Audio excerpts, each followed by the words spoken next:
Can I get a little? Let me get a little. Decision maker, here's the wire, gasoline, got it! Can I get a little? Ladies and gentlemen, Joe K just swept his signature plays. Can I get a little more? 4 to 5, you gotta be kidding me. Yeah. Brad Cox told me this horse was legit. He certainly looks it. I'm headed to the windows. And they're off. Best bet winner, favorite against, what about your long shot? This is the one we need. This is when we get paid. Bring this long shot in and we'll be looking real good.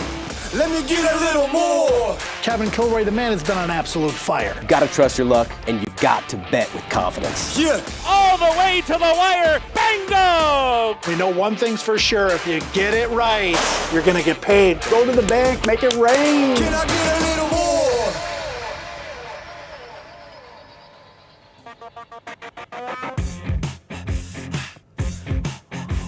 Welcome back. We have returned for live racing under the historic Twin Spires of Churchill Downs.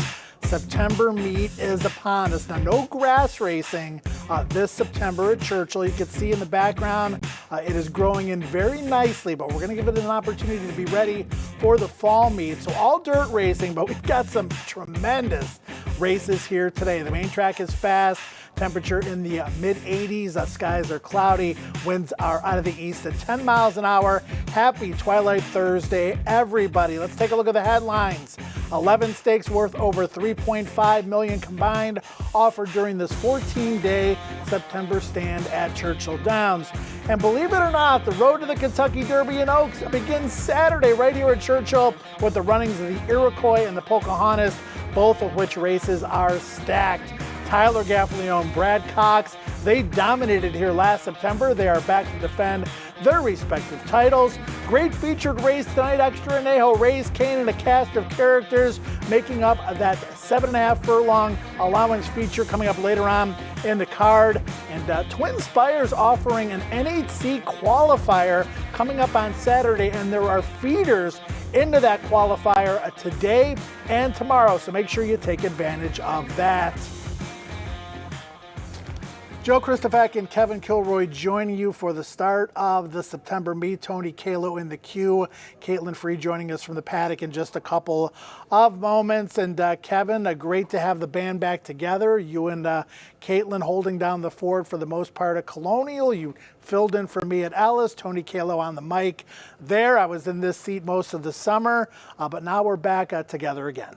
Back together, dream team coming back, ready to attack at this September Churchill meet. You know, Joe, this is the time of year when the meet starts up, where I want to reset, right? Look back how I've been doing with my bets, where I've been successful, what pools have I been getting a positive ROI, what bad habits do I have as a gambler. I want to clear those. It's like that New Year's resolution. All right, I want to start strong now and try to have a successful meet. Hopefully we can help you do that. Yeah, no doubt, and always an advantage to have a fast main track, some great 2-year-old races. Again, today you're going to see a lot of those first-time starters that weren't necessarily precocious, unveiled here September, going into October at Keeneland, November back at Churchill, March to the Breeders' Cup, and like I said, amazing to think that the road to Kentucky Derby and Oaks 151 begins on Saturday. Yeah, we've got 4 2-year-old races today, right? But Saturday is what we're really looking forward to. I mean, it just seems like a very talented crop of 2-year-olds.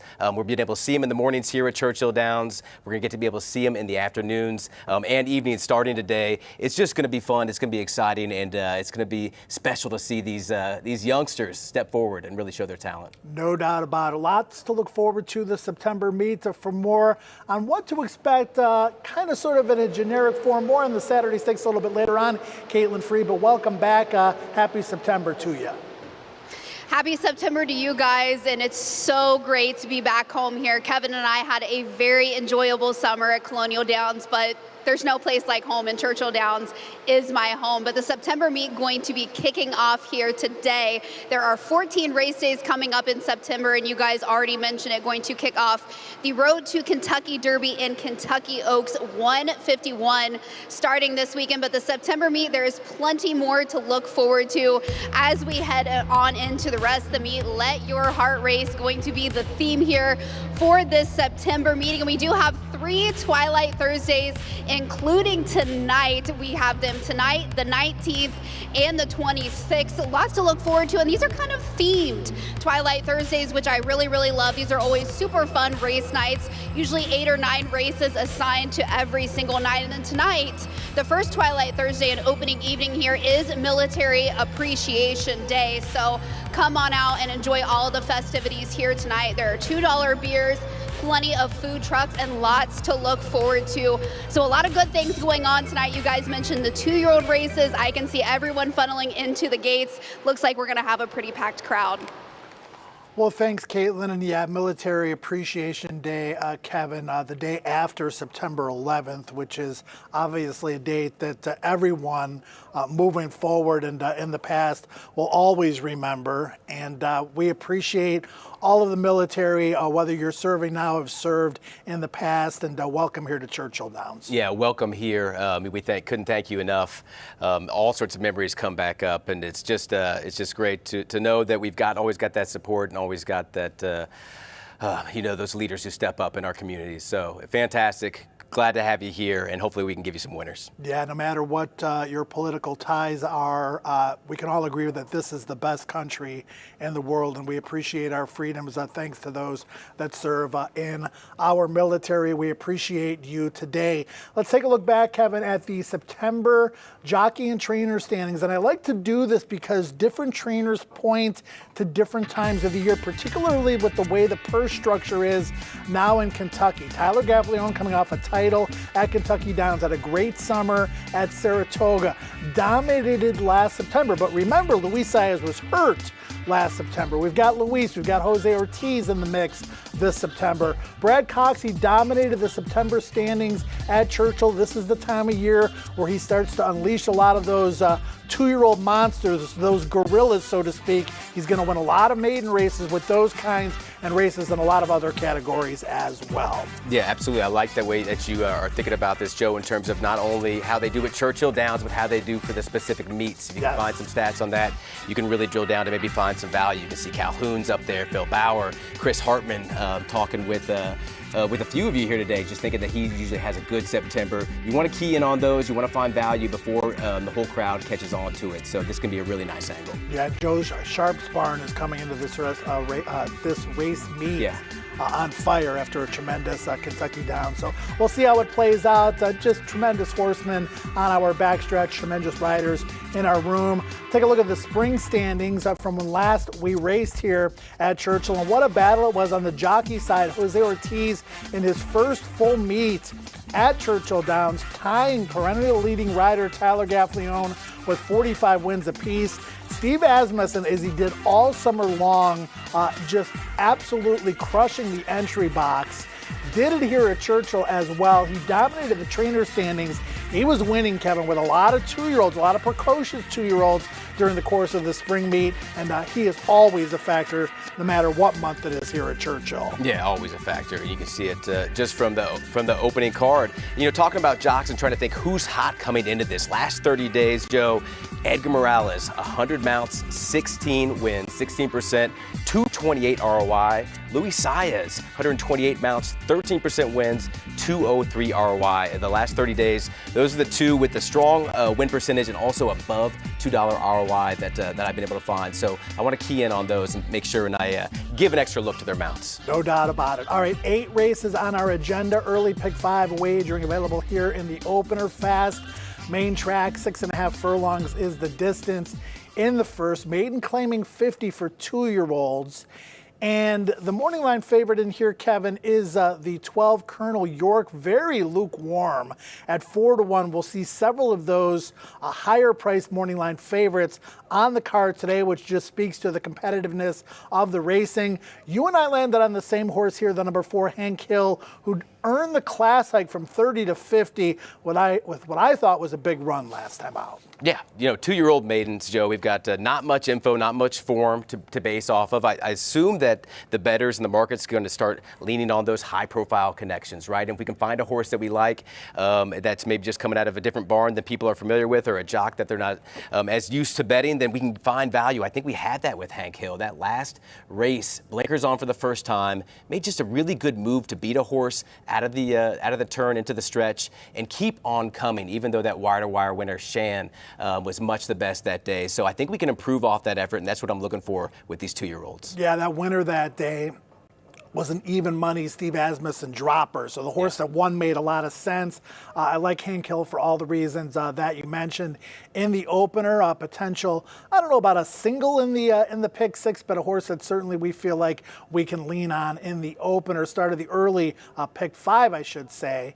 Let's take a look at race number 2. This started the early pick 4, and it's a mile and a 16, $30,000 starter for 3 and older. And Joe Sharp's got a couple in here. Kevin, Gilded Kraken, 7-5 morning line favorite. Turf to Dirt coming back here from Saratoga, where the horse has been in excellent form now for months. He also has JT's Imagination with Ellis Park Titleist Jaime Torres aboard. Then you've got Dan Samo for Florent Giroux and a solid trainer in Tom Vanberg, who should get that perfect spine trip. Where did you land here? You know, I went with JT's Imagination. I also like Harleasy. So for me, 6, a toss. And then if you look at the 1, 3, and the 4, they've got twice or thrice as many seconds as they have with first place finishes. Not success at the distance either, so it's hard for me to trust those 3 runners who I think will take money. JT's Imagination had that excuse last out, just really took a bad step. The rider lost action, almost fell off. Great to be able to stay on that with Jaime Torres,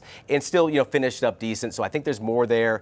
We'll see where the money goes. We got 2 from Sharp. We'll see how the market sees it, and then we'll see if a Gilded Kraken is a lower price. Yeah, 7-5 on Gilded Kraken. You've got picked 4th. I've got picked 3rd, and I think he can win this race with Tyler for Joe, but I do think he's a little bit better horse potentially on the turf. I like Dan Samo here. I think he's going to get a perfect stalking, pressing trip just outside of Gilded Kraken. I think he's going to get the run of the race. He is back quick here. August 27th, he ran for Tom Vanberg in an A Other Than and ran 2nd at Horseshoe Indianapolis, but he fits very well in this spot, and just visualizing how it's going to play out. And I do have JT's Imagination 2nd. I'll utilize both of those horses for multi-race purposes. I think one of those 2 will get it done. What about Harleasy coming back to the main track? And I think a horse that's moving forward, and they're definitely going to sleep on that one. Gary Hartledge trained and Jane Elliott up, but Turf to Dirt might be a good angle for this one. Yeah, if you can get that one into the number, certainly would boost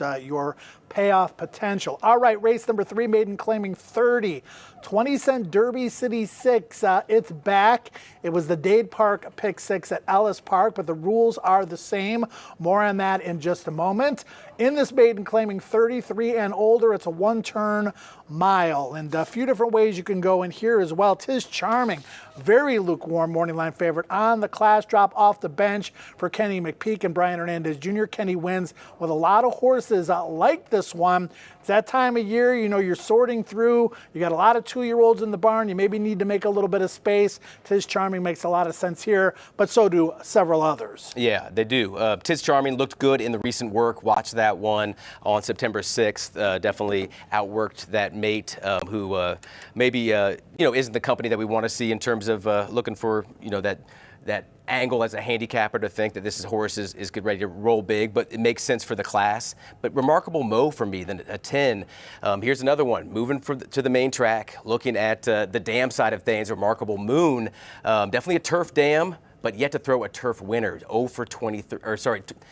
yet to throw a turf winner 23% with dirt routers. So here we are back on the dirt. I think we've got a little bit of excuse last time, and Thorograph definitely says that this one has run the fastest of the field. So if we can improve off that or run back to that, we're going to get a good value there, 6-1 on the morning line. Yeah, absolutely, no doubt. Those races on the main track that this horse ran here in June would be good enough to beat this field unless somebody really steps up. So can't fault you for utilizing that horse as the top pick. I went Big Game Hunting, though, here, Kevin. I think Active Duty may be the one to beat, but maybe doesn't have much of a willingness to win. I wanted a price shot here. I went with Cowboy Code. Look at the company lines. Rhyme Scheme, Stronghold, Resilience, Track Phantom. More recently, Most Wanted. In his most recent start, he was pulled up and did not finish the race, but now takes a drop from Maiden Special Weight to 50 to 30. And this is a $1 million buy. Now, that doesn't mean anything at this point of this horse's career, but look how D. Wayne Lucas has regrouped. Several workouts on the tab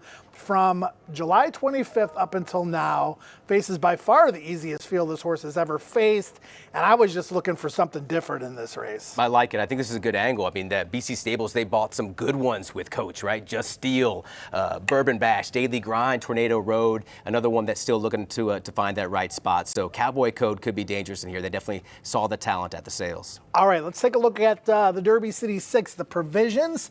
The rules remain the same as we have a 20-cent minimum wager with a low 15% takeout. Jackpot provisions if there are multiple winning tickets or no winning tickets. I have a carryover going into tomorrow. If we have one winner, then it gets paid out and we're zeroed out. There is no carryover, obviously, to start the September meets. Let's take a look at how Kevin and I approached it. What do you got, Kev? Yeah, Joe, we love this bet. It's so fun with that 20-cent minimum. You can really lean on your strong opinions and then spread in races where you don't have quite as strong of a feel. So I'm going to single Remarkable Mo to get things started. I know I'm going to get some separation from that. Yeah. The pick fives are always there for me if I do miss out on that one. Going to spread in race 4, Extra Halo, Town Branch, Dazzle Me Silver, Supremely, Uncle Burley. All these ones seem like they could get it done to me. There's a couple other interesting runners in there as well. Race 5, we were talking about this when it could be an all button. I'm going to go with first-time starters, Middy's Gritty, Free Country, and Car Express. I think they look dangerous with the precocity and the workouts to match. Race number 6, Anna Karina and Echo Sound are my top picks in there, but I think Rochelle My Bell's dangerous coming in here for Abreu and Oliveira. Maybe that wasn't a fluke on first asking there for Schoenthal. I'm going to single Extra Nejo. I do think this is the time coming back in form, and this is the spot where we can definitely get the win there. And then that last race is a tough one. I love the 6 the most, World Beater, but I don't want to single in that 2-year-old race where there's a lot of dangerous runners who could get the win. It's a tough sequence. Tough sequence. It's a $60 ticket. Mine's a similar price, $64.80. Some of these other races, you want to spread a lot deeper, but then you say to yourself, well, there's no carryover. I don't want to spend too much to try to hit a ticket that's going to be tough to hit to begin with. I singled in race number 6. I went with the number 6, Echo Sound. I thought beat a deep and talented field at Ellis.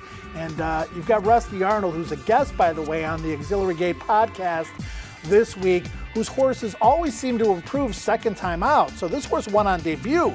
This horse has room for improvement. That's the horse I'm going to lean on today. I'm going 3 deep in races 3, 4, 5, and 7, and 4 deep in a wide open 8th race. I thought the maiden special weight races for the 2-year-olds today, Kevin, were very wide open. I could have a lot of depth. Could be key races moving forward. I would like to use more horses in those races if I could. Yeah, but like you're saying, there's not a carryover there, so maybe you don't want to go too far unless you really see the leg where you are going to get that separation and you're going to clear other tickets off. So if you see that, maybe you want to build a bigger ticket, but otherwise 60 sounds right. Yeah, your opinion, my opinion, Tony Kalo's opinion, and anybody else's opinion aren't necessarily right when it comes to the strength of them.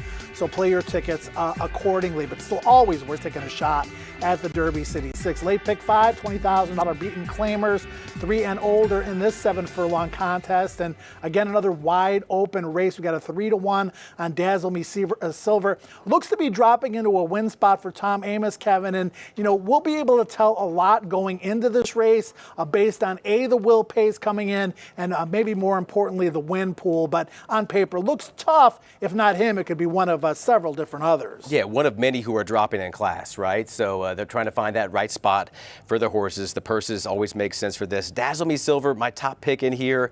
I think we'll get bet coming out for Tom Amoss. Christian Torres aboard 2 back at Ellis Park August 3rd. Global stage, a la Meek, really good company. Yeah.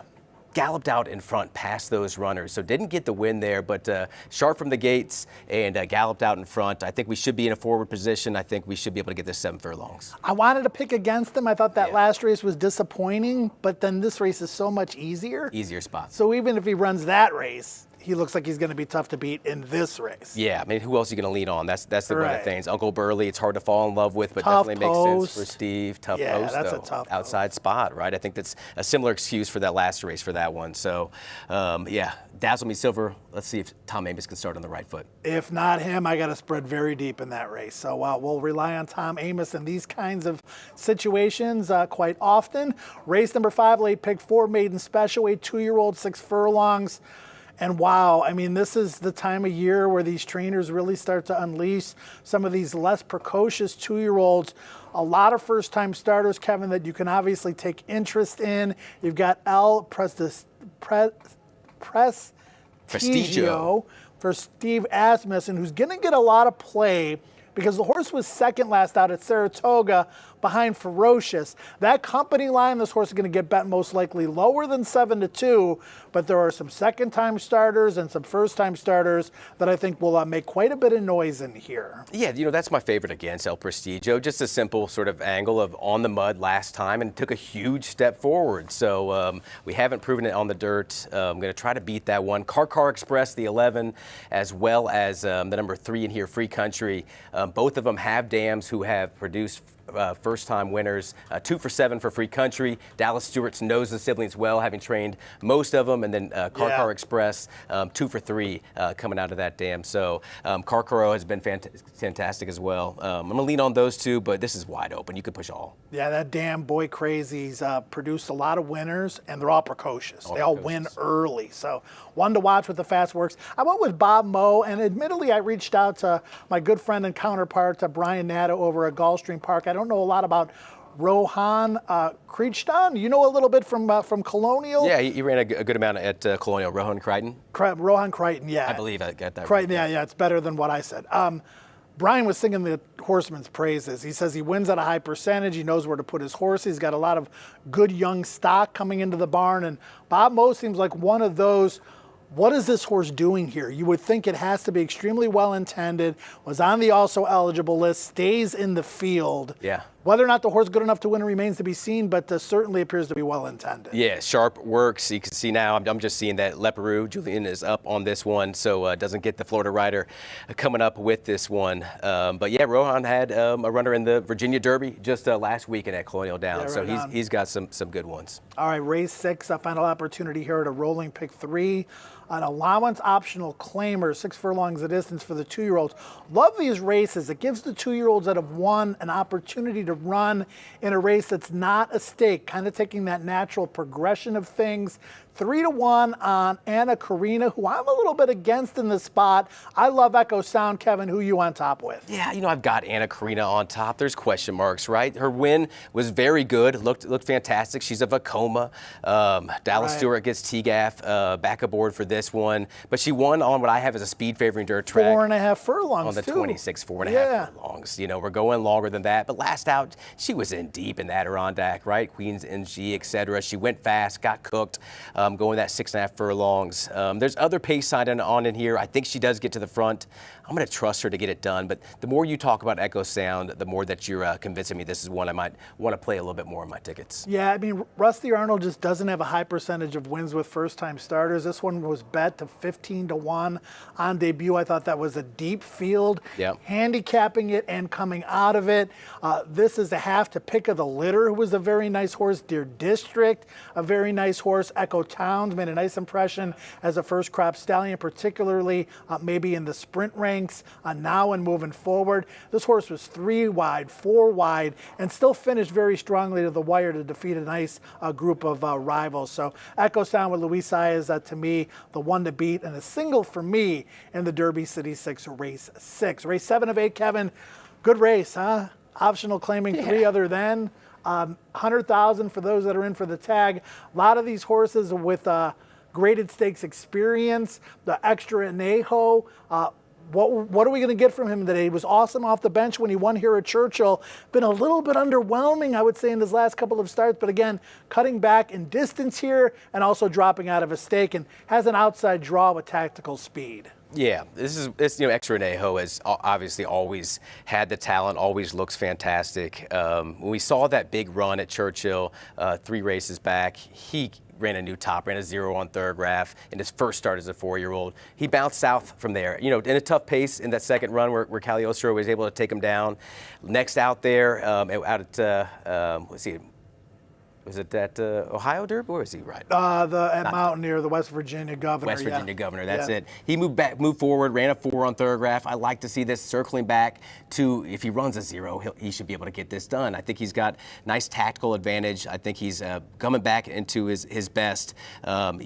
Steve is handling this one in all the right ways. So I'm just going to trust that Extranejo has got the goods for us tonight. 2-1 on the program. It'll be interesting to see what he gets down to. There are some other horses in here that obviously that's it, though, yeah. Race Kane. There's some good horses in here. Record Point is in such good form, and that win at Ellis, he was so gutsy. He was steadied. He was shuffled back. He was wide.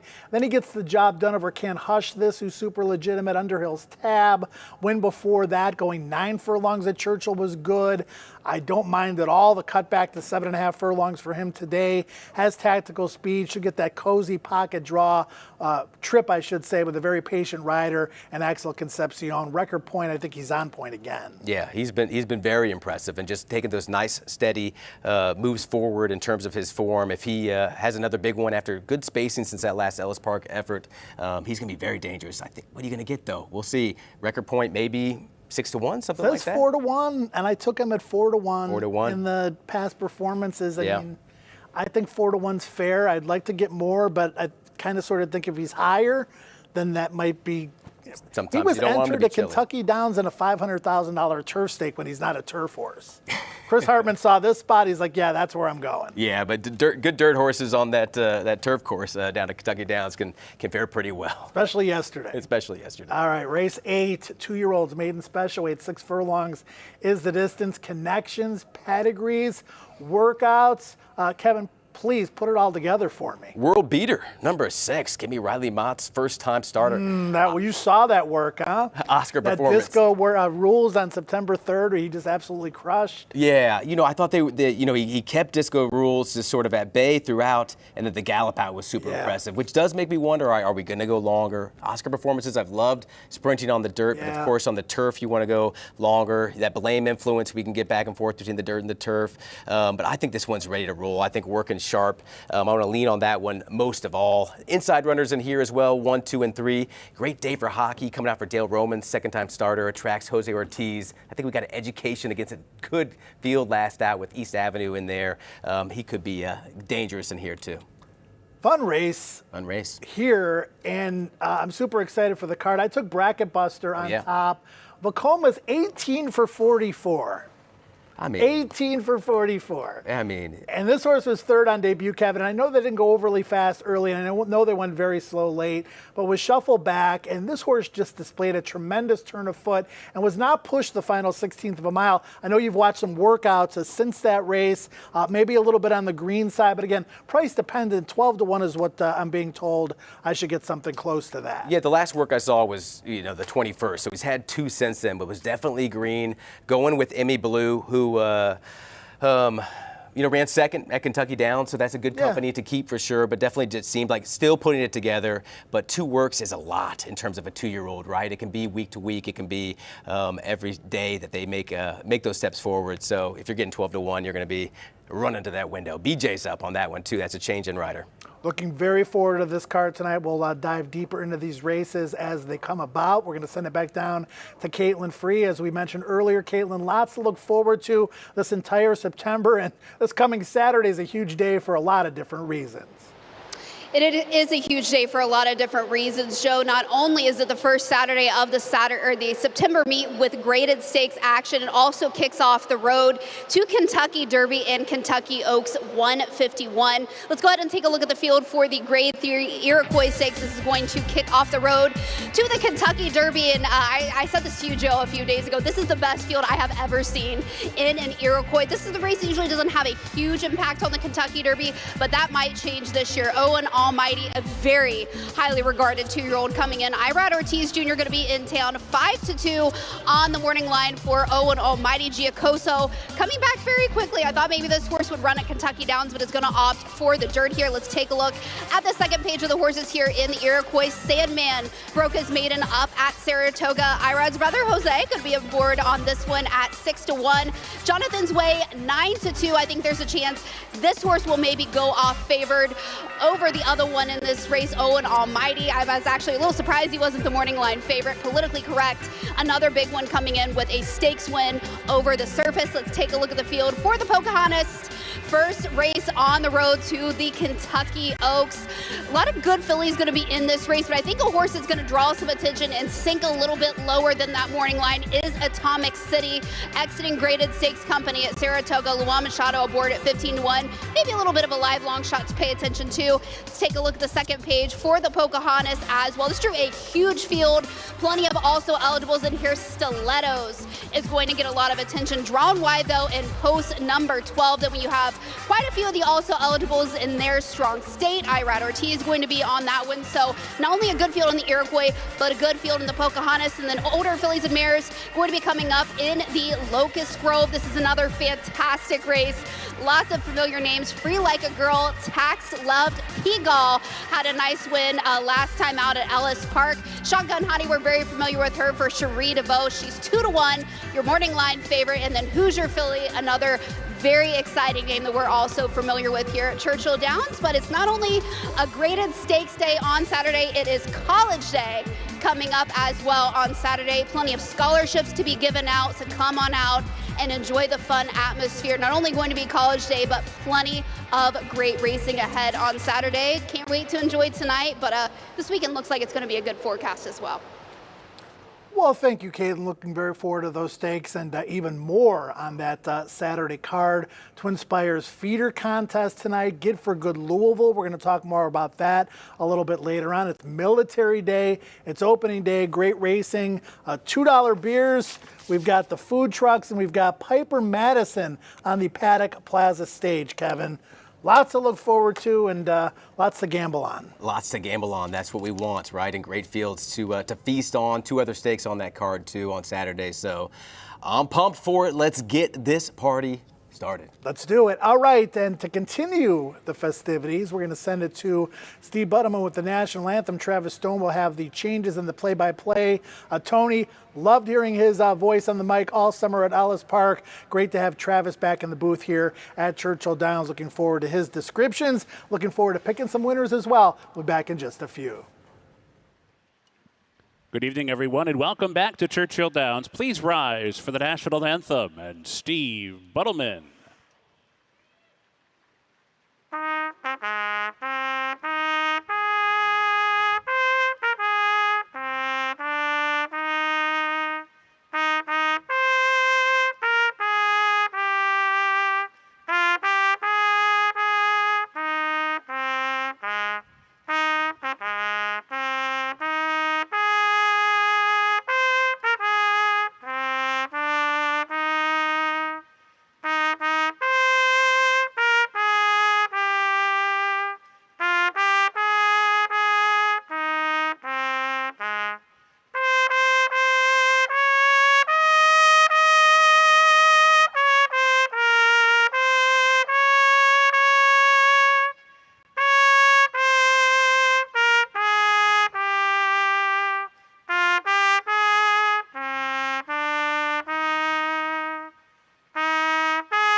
And good evening, everyone, and welcome back to Churchill Downs as we kick off racing here in September on a beautiful late summer evening. Main track is fast for the races, all 8 of them. They kick off in 27 minutes from now. Let's take a look at the scratches and changes, starting with the first. In the first race, scratch number 5, El Sargento. First race, scratch the 5. Luan Machado, riding number 7, Huevos Doro. Machado rides the 7. 8 is 4 pounds over. Scratch the 9, Spinard. Rider change 13, Bambi Boom to Irving Moncada. And scratch number 14, Kerner. Scratches on the first of the 5, 9, and 14. In the second race, a rider change number 6. He's an Angel to Luan Machado. Machado rides number 6 in race number 2. Third race today. Scratch number 5, Mark Your Way. Scratch the 5. A rider forthcoming for number 6, Cowboy Code. Scratch the 9, Grand Illusion. And then scratch 14, Wicked Melody. Third race, scratch the 5, 9, 14. In the fourth race, scratch number 5, Express Cruiser. Scratch the 5, scratch 9, Bettering. Scratch 9, Bettering.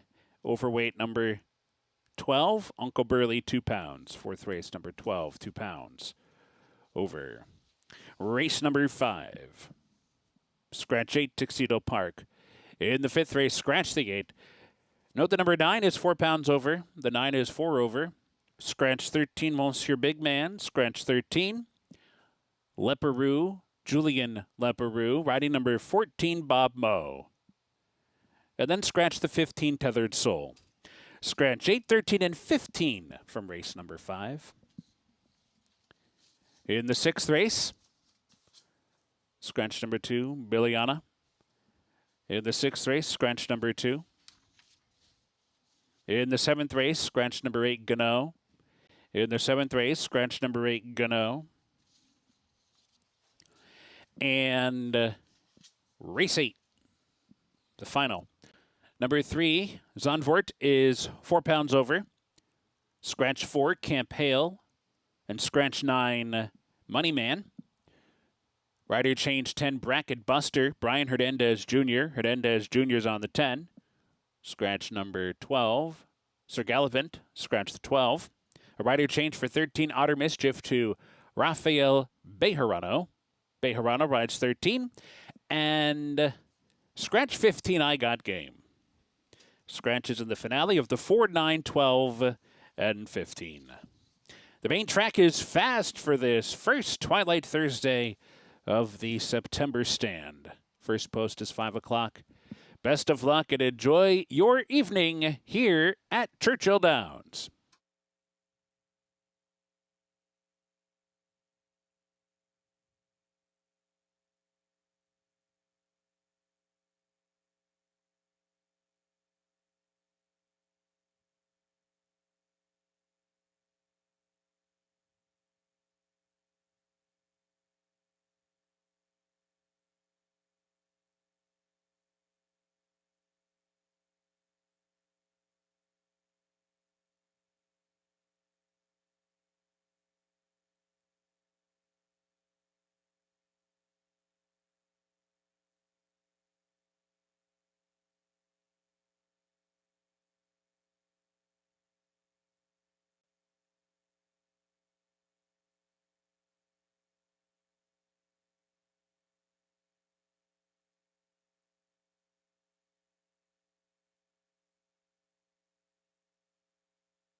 They're in the gate, and they're on.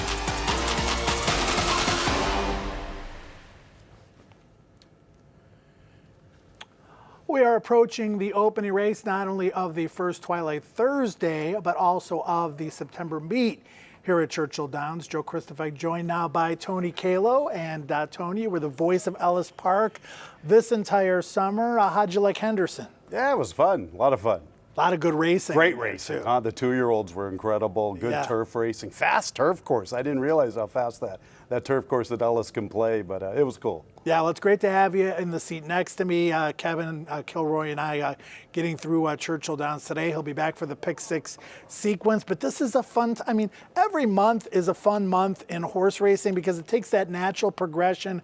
We're going to see more 2-year-olds. We've got a great stakes program in September at Churchill Downs. And I know we don't have turf this meet, but look at the dirt card tonight. Look at the dirt cards the next couple of days, particularly Saturday. This is some fun stuff. Great stuff.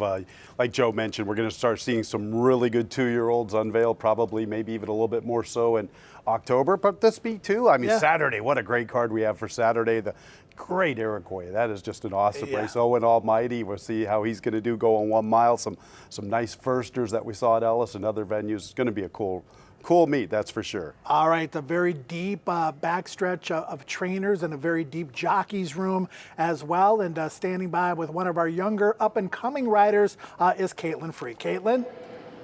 Thanks, Joe. Pleased to be joined here outside the Jocks Room with the first jockey interview coming up here in this September meet. It's Erik Asmussen, and I remember us talking in the fall a couple of years ago. You had said you were thinking about taking out your riding license just to eliminate that what if from your life. Now, fast forward to now, 2 years later, you've won 97 races this year. You've won a riding title. Have you even exceeded your own expectations?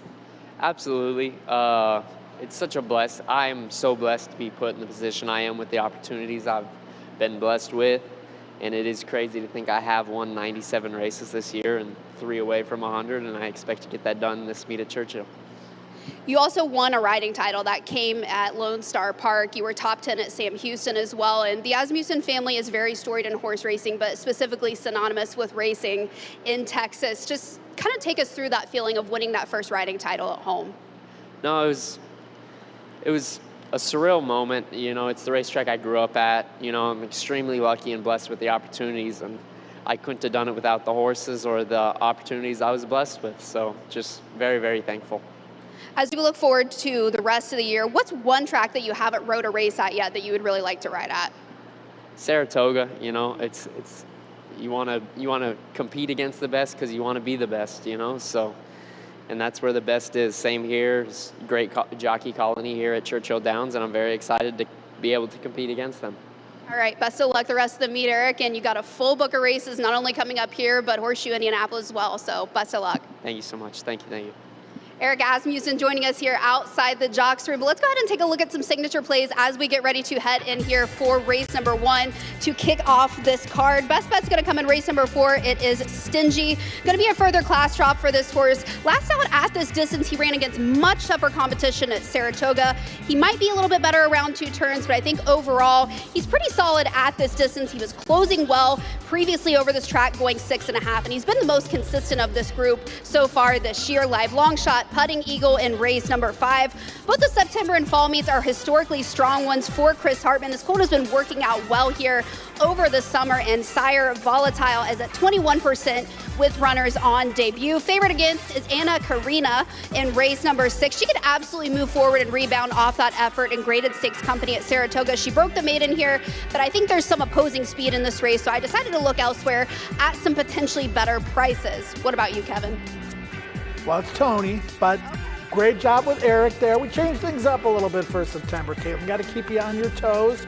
We'll get Kevin's signature plays here in a moment. Mr. Kayla, what do you got? All right, my best bet comes in our opening a night featured event, the 9 Extra Anejo. I love this horse's form and allowance competition. 3 victories, or make that 2 victories with that runner-up effort. I think it's a good distance, a good outside post. I want speed, and Tyler was so good in the spring and summer getting his horses into great spots in these type of affairs. I'll go with Extra Anejo. I do have a lot of respect for your horse, Record Point, who comes into this one very sharp. Bracket Buster is going to be my long shot of the evening. I like the way this horse was finishing the race. It wasn't like they flew early, 22-3 and 46.18, nearly 46-1. And this horse made up 9 lengths from the quarter pole to the wire. I thought the subsequent works had been pretty good. Kevin alluded that he was a little green, but I thought he still showed a flashy turn of foot in one of those moves, so I'm going to go with Bracket Buster as my long shot. And starting on the opener with Colonel York as my favorite against Battaglia put us in a little bit of a tough spot this evening. Yeah. A lot of 7-2, 4-1 type of morning lines. Colonel York, a horse with a lot of foundation, but I don't really like the work tab since the recent race now dropping in. This is the one I'm going to pick against in our opener. $2 for the Triscuit box if your favorite against wins, $5 if they pay more than $10, which might happen there. Well, you owe me $2 anyway, so it'll only be 3, so it's all good. All right, we'll see how this plays out here today with the signature plays. Tony and I, he looked over at me after I sent mine in first, and he said you were on the same long shot. I'm like, Tony, I'll change mine. My other one was Cowboy Code in race 3, but for all the reasons Tony said, Bracket Buster my live long shot today. Record Point, I love the trip. He's potentially going to get against Extra Anejo, and he should be maybe twice the price of that rival, so we'll make that one the best bet. Anna Karina is my favorite against today.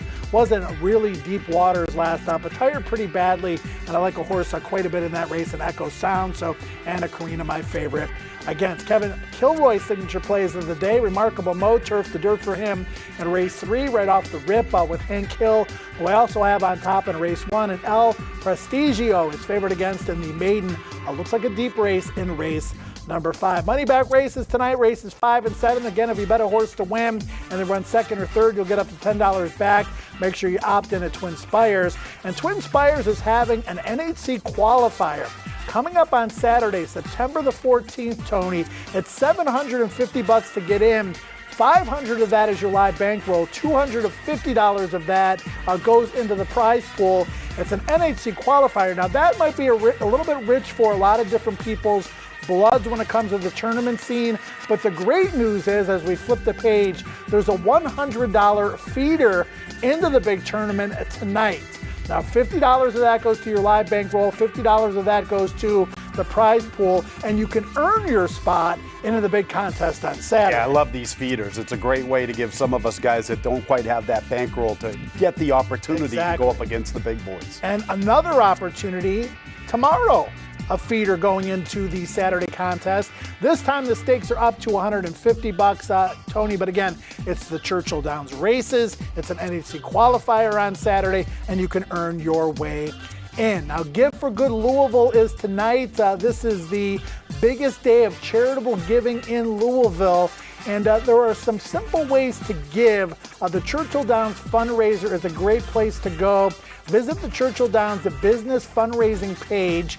Click the green button that says View Causes and search for your favorite organization. Now, a lot of the ones that we support here, Second Stride, the Kentucky Racetrack Chaplaincy, Kentucky Derby Museum, the Healing Place, I Would Rather Be Reading, and of course, our friends at the Backside Learning Center. Brian Hernandez Jr., Tyler Gaffleone, some of the riders that will be giving matching donations for the cause. We call them the Sea Warrior Stable. Ray Gutierrez, along with trainers like Mike Makert, Mike Tomlinson, Norm Cassie.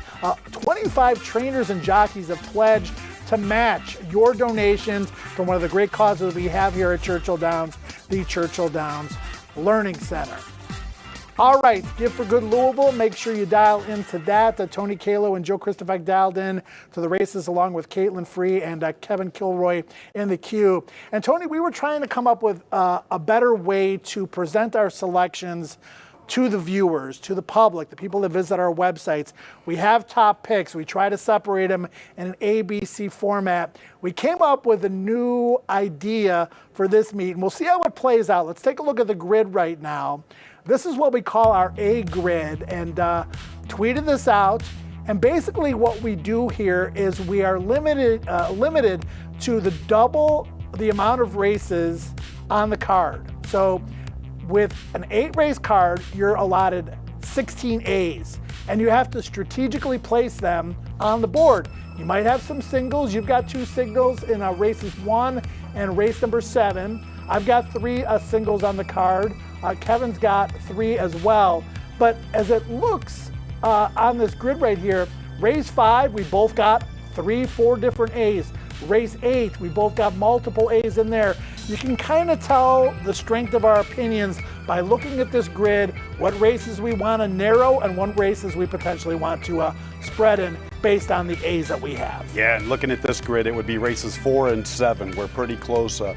Dazzle Me Silver was going to make my A list, but unfortunately I had to make a couple cuts.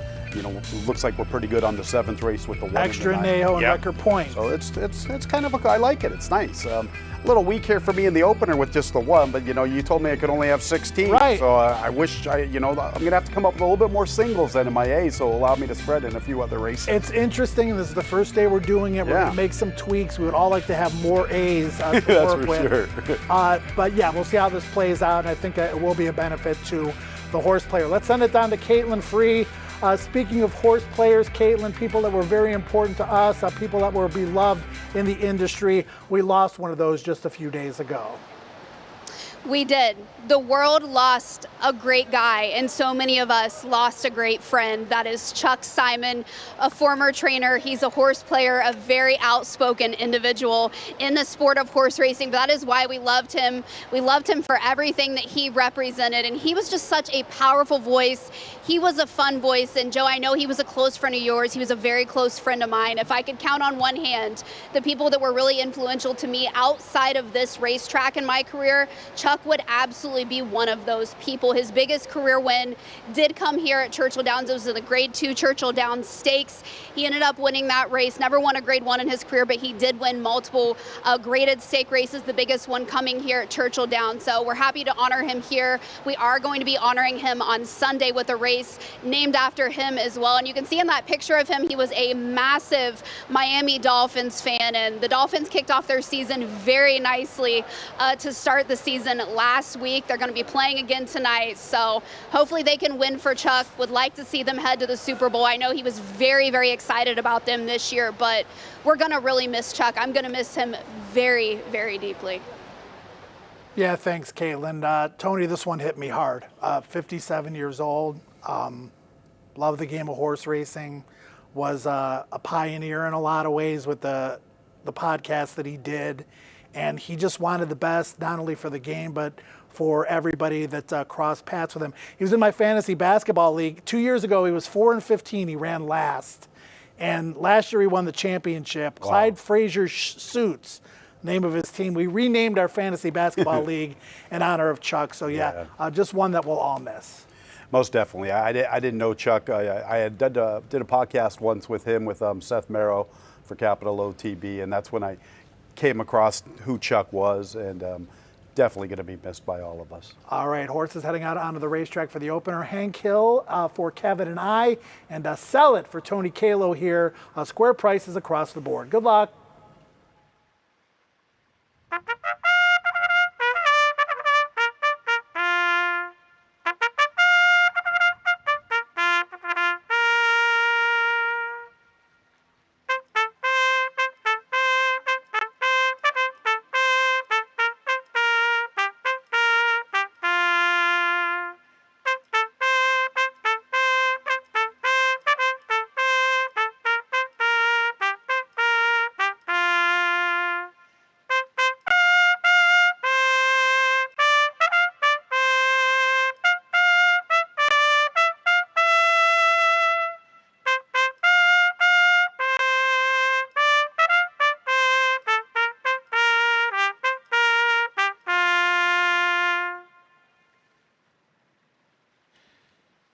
On the track for the first race here at Churchill Downs, in addition to opening night, it is also military appreciation. So Steve Buttleman appropriately with some military and patriotic themed songs. First race tonight, scratch the 5, the 9, and the 14. Machado rides the 7, 8 is 4 pounds. Moncada rides the 13, post time in 8 minutes.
Post time in a minute.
Less than a minute.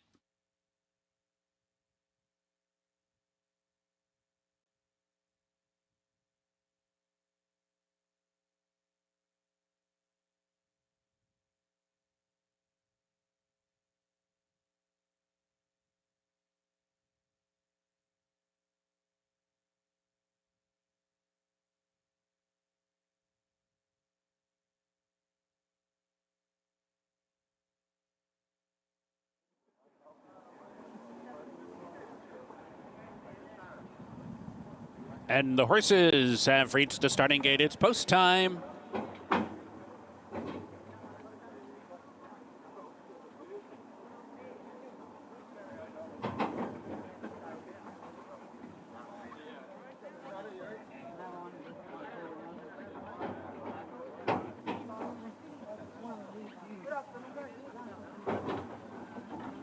Waiting for down the islands, Colonel York and Bambi Boom.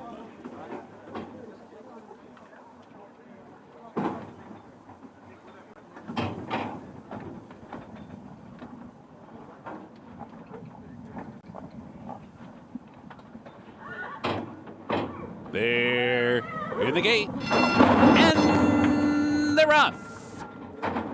Asleep at 8 breaks in stride. Colonel York does too. Gardner down toward the rail. Sellett is there, and Hank Hill comes up on through 2. As they race onto the main track, Gardner goes head-to-head with Sellett.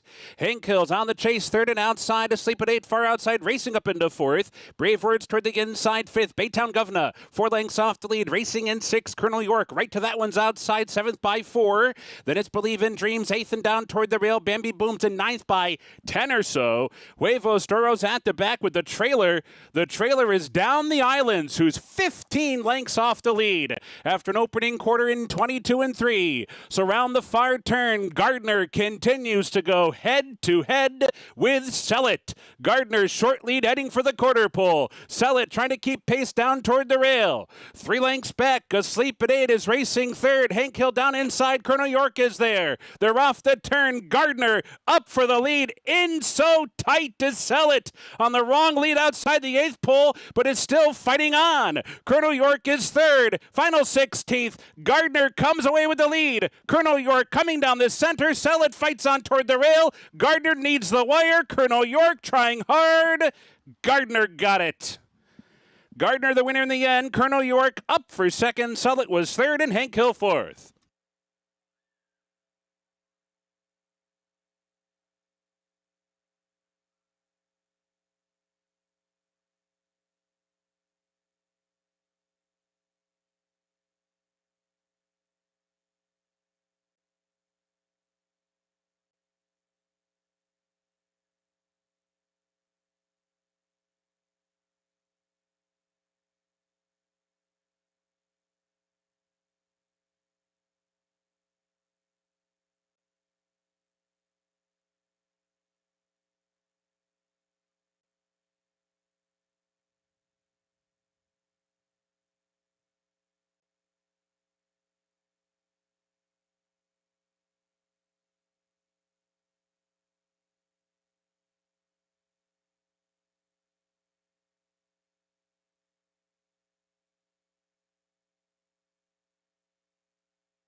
Number 3, Gardner first, photo for second.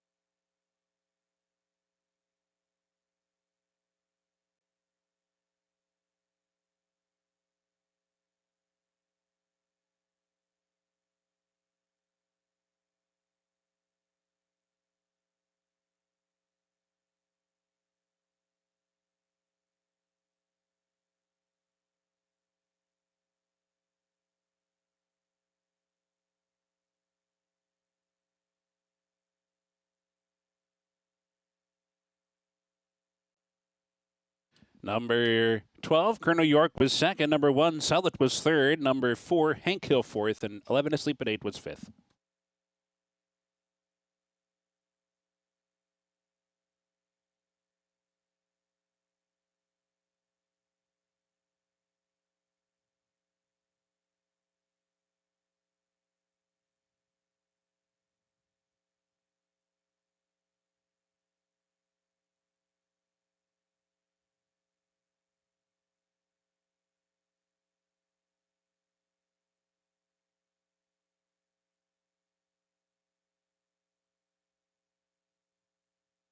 Gardner's a 2-year-old son of Honorable from Ramda by More Than Ready, owned by Joseph Pisecker, trained by Joe Sharp. And the winning rider is Tyler Gaffleone. Happy birthday to Tyler Gaffleone. Gardner was bred in Kentucky by Tuscany Bloodstock. The final time, 1:18.08 seconds, and it's official.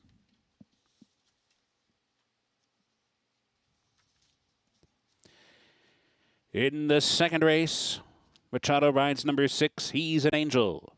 Double exacta, trifecta, superfecta, pick 3, and the first pick 4 of the card. First race official, second race up next.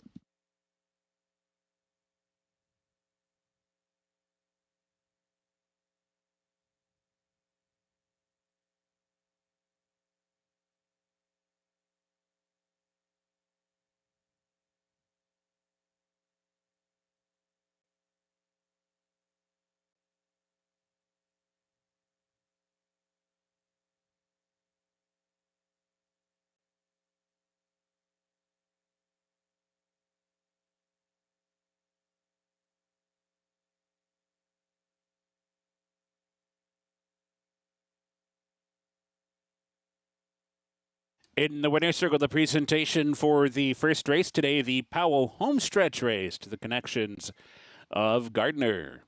First race official. The second race is in 22 minutes.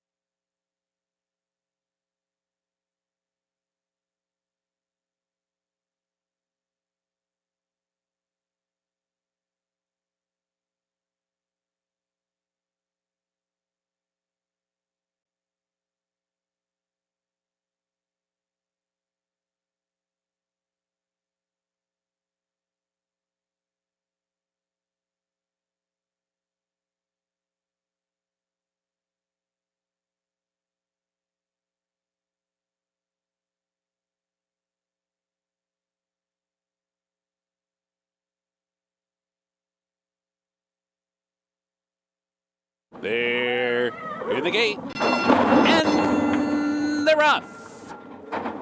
Asleep at 8 breaks in stride. Colonel York does too. Gardner down toward the rail. Sellet is there, and Hank Hill comes up on through too. As they race onto the main track, Gardner goes head-to-head with Sellet.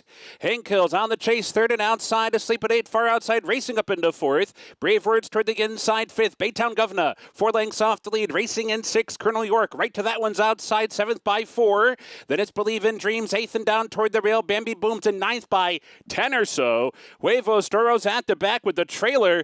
The trailer is down the islands, who's 15 lengths off the lead after an opening quarter in 22-3. So round the far turn, Gardner continues to go head-to-head with Sell It. Gardner's short lead heading for the quarter pole. Sell It trying to keep pace down toward the rail. 3 lengths back, Asleep at 8 is racing third. Hank Hill down inside, Colonel York is there. They're off the turn. Gardner up for the lead. In so tight to Sell It on the wrong lead outside the 8th pole, but it's still fighting on. Colonel York is third. Final 16th. Gardner comes away with the lead. Colonel York coming down the center. Sell It fights on toward the rail. Gardner needs the wire. Colonel York trying hard.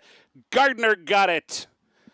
Gardner the winner in the end. Colonel York up for second. Sell It was third and Hank Hill fourth.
All right, so the opening race goes to the Joe Sharp trained class dropper hot barn here. Tyler Gaffleone, our leading rider here at the September meet. Might go gate to wire. Decent chance of that. Happy birthday to Tyler. 5-1 on Joe Sharp to kick off the early pick 5. Yeah, horse ran big, put away the one. Good battle between those two, and he was able to hold off Colonel York in the concluding stages. Just another reminder, today is the big day. It is Give for Good Louisville. The biggest day of charitable giving in Louisville does commence today. Make sure you go to the Churchill Downs business fundraising page. Click that green button that says View Causes and take a look at your favorite organization and give to them. Second Stride, Kentucky Racetrack Chaplaincy, Kentucky Derby Museum, also the Healing Place. I would rather be reading, and of course the Backside Learning Center. A lot of our riders and trainers are doing match donations for the Backside Learning Center, so make sure you check that out. It's Give for Good Louisville today through this evening here in the state of Kentucky. Let's send it down to Caitlyn Free for a report on a rider that earned a riding title early in his career here in the state of Kentucky, and it's been a very memorable 2024 for one Jaime Torres. Sure has. Jaime's going to be on board the number 2 in this race. That is JT's Imagination. It has been a banner year for him. He came on the scene very, very quickly ever since he started riding. He hasn't been a journeyman all that long, just this year, I believe. But Jaime won his first graded stakes race here at Churchill Downs in the Grade 2 Pat Day Mile. On Kentucky Derby Day, that was aboard Seize the Gray. Forward 2 weeks later, those two ended up winning the Preakness. So the huge 2024 did not stop there for Jaime. He had a few stops at Saratoga this summer, but was an everyday rider at Ellis Park for just a couple hours from here, one of our sister tracks, where he ended up winning his first leading rider title that kicked off there at Ellis Park, winning 21 races out of 134 starts. It came down to the wire, finished just 1 win ahead of Luan Machado. So the beat is going to go on here for Jaime coming up in race number 2, but a plethora of good mounts for him this weekend. Well, thanks, Caitlin. And Joe Sharp, really was a boost to Jaime's career, supporting him in a big, big way at Fairgrounds this past winter on JT's Imagination. I think a big price up there. The other Sharp Gilded Kraken, Tony, is the one that's really getting hammered at the windows. But JT's Imagination looked really good when he won here on June 15th. I agree. That 15th of June effort, sensational, tending to his business, season command at the top of the lane. He was in contention on the 20th of July at Ellis and didn't really have the best final furlong, and now he comes into this race in against a couple of horses that I think maybe are a little bit better than him. But I had him as the clear-cut third horse. I thought the 3 and the 1 were the two that I was going to try to pick between my top selection. I do have a lot of respect for JT's Imagination, and the price is definitely nice at 7-1. Yeah, you see Kevin Kilroy's picks up there, 2, 5, 4, and 1. Tony's picks are 3, 1, 2, and 4. Just going to let you know that for the record. Mine are also 3, 2, and 1. So let's talk about our joint top selection before we get to the favorite here, Tony. Dan Samo, second best last out. And I'm a little bit surprised that you have this horse on top, not because I don't like him, because obviously I do, but kind of back sort of quick here off of an August 27th race, only just a couple of weeks up in between starts. Yeah, but the fact was he was away for quite some time leading up to it. So sometimes I don't mind the quick wheel backs after a 2-month vacation. It's not like it was his very first career start or he'd been away for 6 or 7 months. That's when I kind of want a little bit more. So, and I also respect the horse that defeated him. King Ice is a horse that's a racehorse, fans. He's run 15 times in his career with 6 victories in 3 seconds, and he's made over $433,000. I'm definitely glad I've landed on the 3 with the price at 7-2 versus giving out a 2-5 shot. I wouldn't want Travis to get all over me too early in the season, giving out 2-5 selections. So I am concerned with the amount of runner-up efforts for my top pick. In fact, both the 1 and the 3 have more seconds than they have victories. Yeah, and I think the prices will equal out quite a bit between Gilded Kraken and Dan Samo as you see the price going down at 3-1. I just think he's going to get a great trip outside of Gilded Kraken. I think he could wear him down in the stretch. Florent is going to put him in that position with an alert break from the starting gate. So Dan Samo for me to win for the 3rd time, as Tony mentioned, does have 7 seconds on the resume. Now, Gilded Kraken ran some big races on the main track, no question about it, not only in Kentucky but at Fairgrounds this past winter and spring. Really ran well on the Saratoga turf course in his last couple couple of starts. And speed figure-wise, probably a little bit better on the grass. It's tough to ignore the form, and it's really tough to ignore these connections. Without a doubt, Joe Sharp's been on fire. You've been talking about it throughout this leading up to race 2. He already starts off the meet with a big win.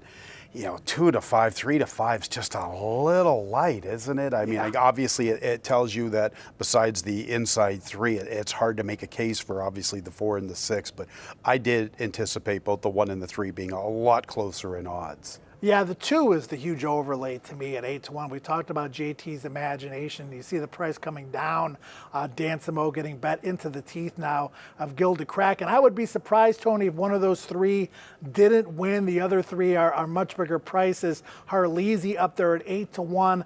The other 2 at the double-digit odds. Yeah, I kind of thought the inside 3 had all the advantage. Mucho Mojo I found a little intriguing, but perhaps he's much better on synthetic. Jordan Blair claimed him for $20,000. Maybe he's trying to protect him right now and get him ready for the Turfway meet with all that good synthetic form. This horse ran some big races last year. That starter allowance race against Inexplorable in early November is very credible, but another one that has a lot of runner-up efforts. That's what happens when you get at this condition. If you read the condition, it is a starter allowance race, but basically it's really generated for these non-winners of 3. Yeah, I don't blame Jordan Blair for putting the blinkers on off the claim here. Why not try it?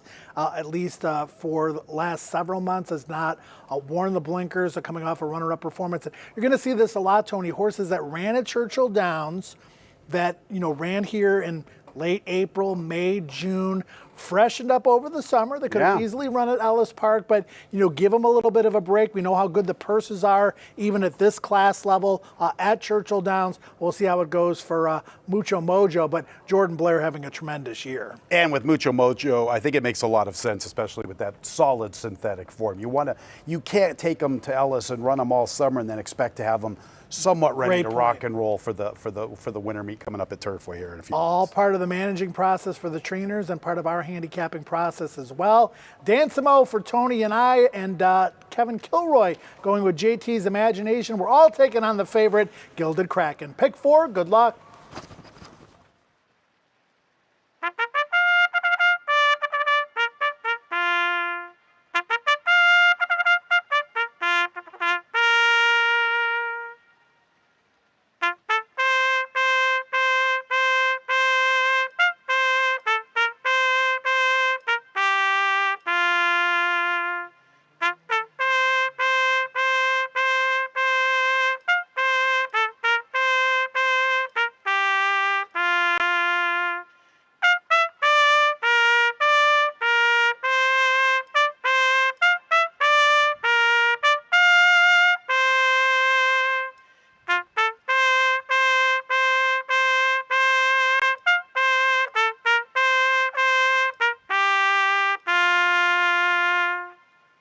On the track, race number 2. Machado rides number 6. Double, Exacta, Trifecta, Superfecta, pick 3, and pick 4. 6 minutes to post.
1 minute. 1 minute to post.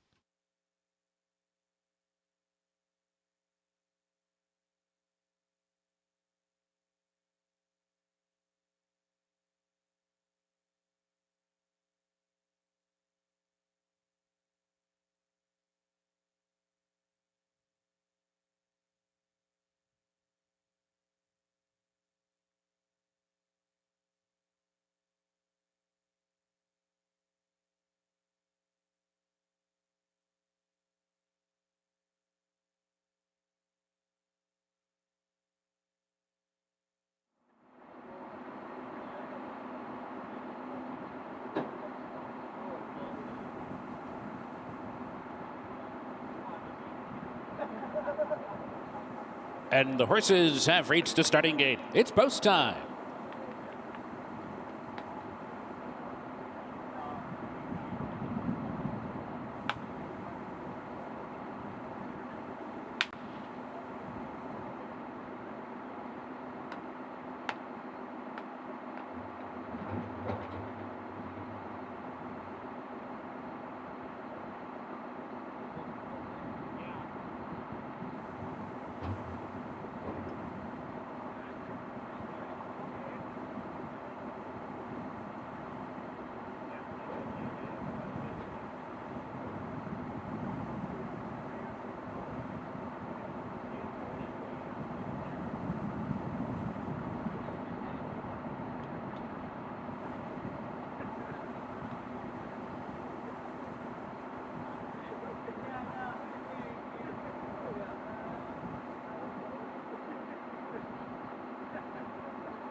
Waiting for Hartleasy, and he's an angel.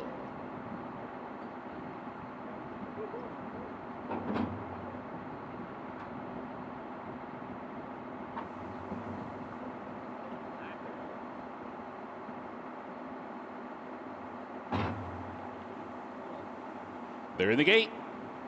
And they're off. Dansamo breaks right in stride. Mucho Mojo with speed, and Gilded Kraken for that inside post fires up on through and grabs the lead and wins the race to the first turn. So Gilded Kraken's in front and steps out now to lead by a clear length. Dansamo backs off into second as JT's Imagination tucks in toward the inside. Mucho Mojo in the clear, racing up into fourth. At the back are Harleasy and Longshot, He's an Angel. Those two 4 lengths off the leader. And the leader is Gilded Kraken, who heads to the backstretch run after an opening quarter in just 24-1.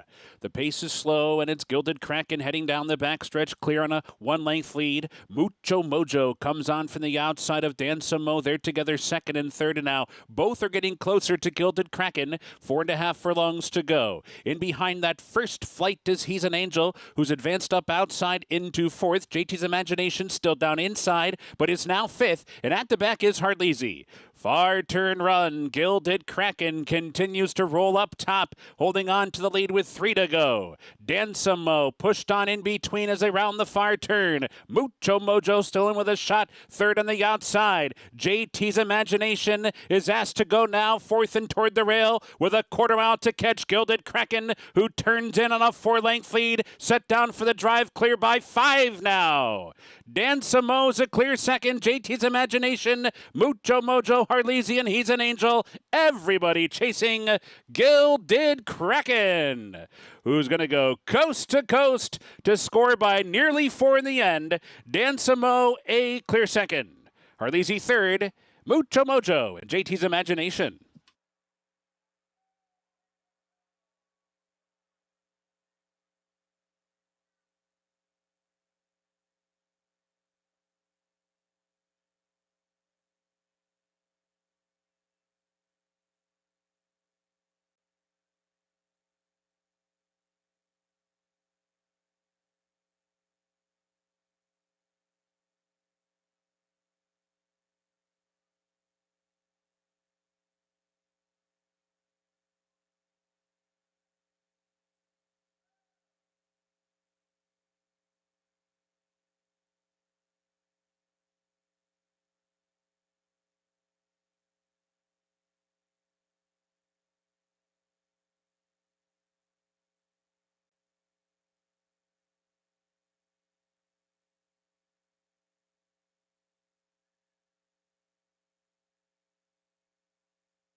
Number 1, Gilded Kraken, first. Number 3, Danzimo, second. Number 5, Harleasy was third. And number 4, Mucho Mojo was fourth. Not official.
Gilded Kraken is a 4-year-old son of McCracken from Ormolu by Indian Charlie, owned by Epona Racing Stable, trained by Joe Sharp with Tyler Gaffleone, a sweep of the double for Joe Sharp and Tyler. Gilded Kraken bred in Kentucky by Brereton Jones. The time, 1:43.24. Race number 3, Declan Cannon, the rider number 6, Cowboy Code, scratch 5, 9, and 14. Third race in 21 minutes.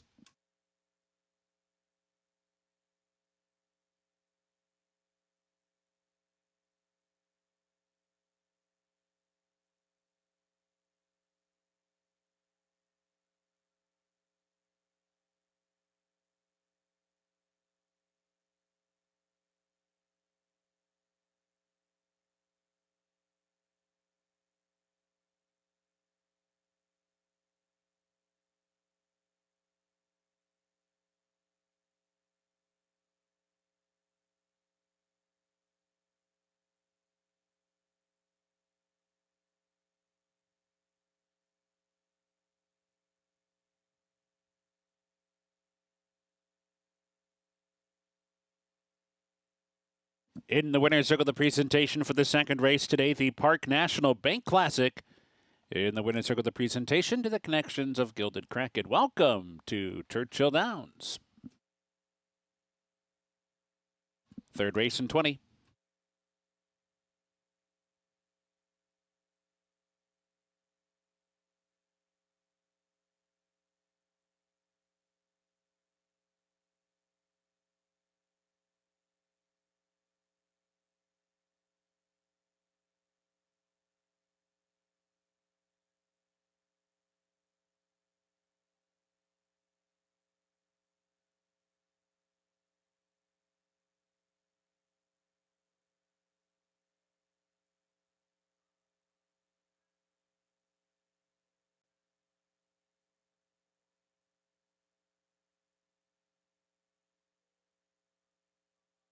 They're in the gate.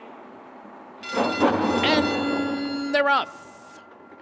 Danzimo breaks right in stride. Mucho Mojo is speed, and Gilded Kraken for the inside post fires up on through and grabs the lead and wins the race to the first turn. So Gilded Kraken's in front and steps out now to lead by a clear length. Danzimo backs off into second as JT's Imagination tucks in toward the inside. Mucho Mojo in the clear, racing up into fourth. At the back are Harleasy and Longshot. He's an Angel. Those two 4 lengths off the leader.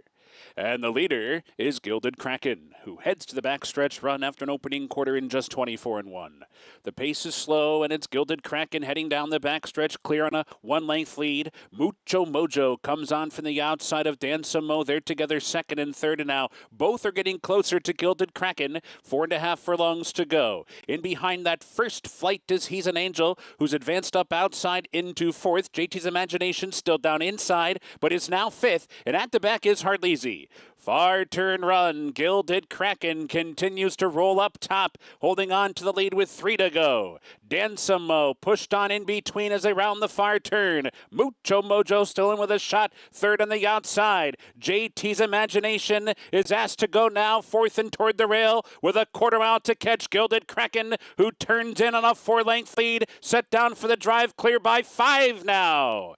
Dansamo's a clear second. JT's Imagination, Mucho Mojo, Harleasy, and He's an Angel. Everybody chasing Gilded Kraken, who's going to go coast to coast to score by nearly 4 in the end. Dansamo a clear second. Harleasy third. Mucho Mojo and JT's Imagination.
When you get proven quality at lower than low prices with Kroger brand products, it feels like you're winning. Simply the best. Better than all the rest.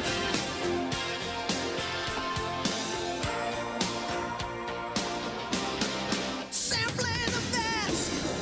Find the proven quality you love at lower than low prices with Kroger brand products. Only at Kroger. Kroger, fresh for everyone.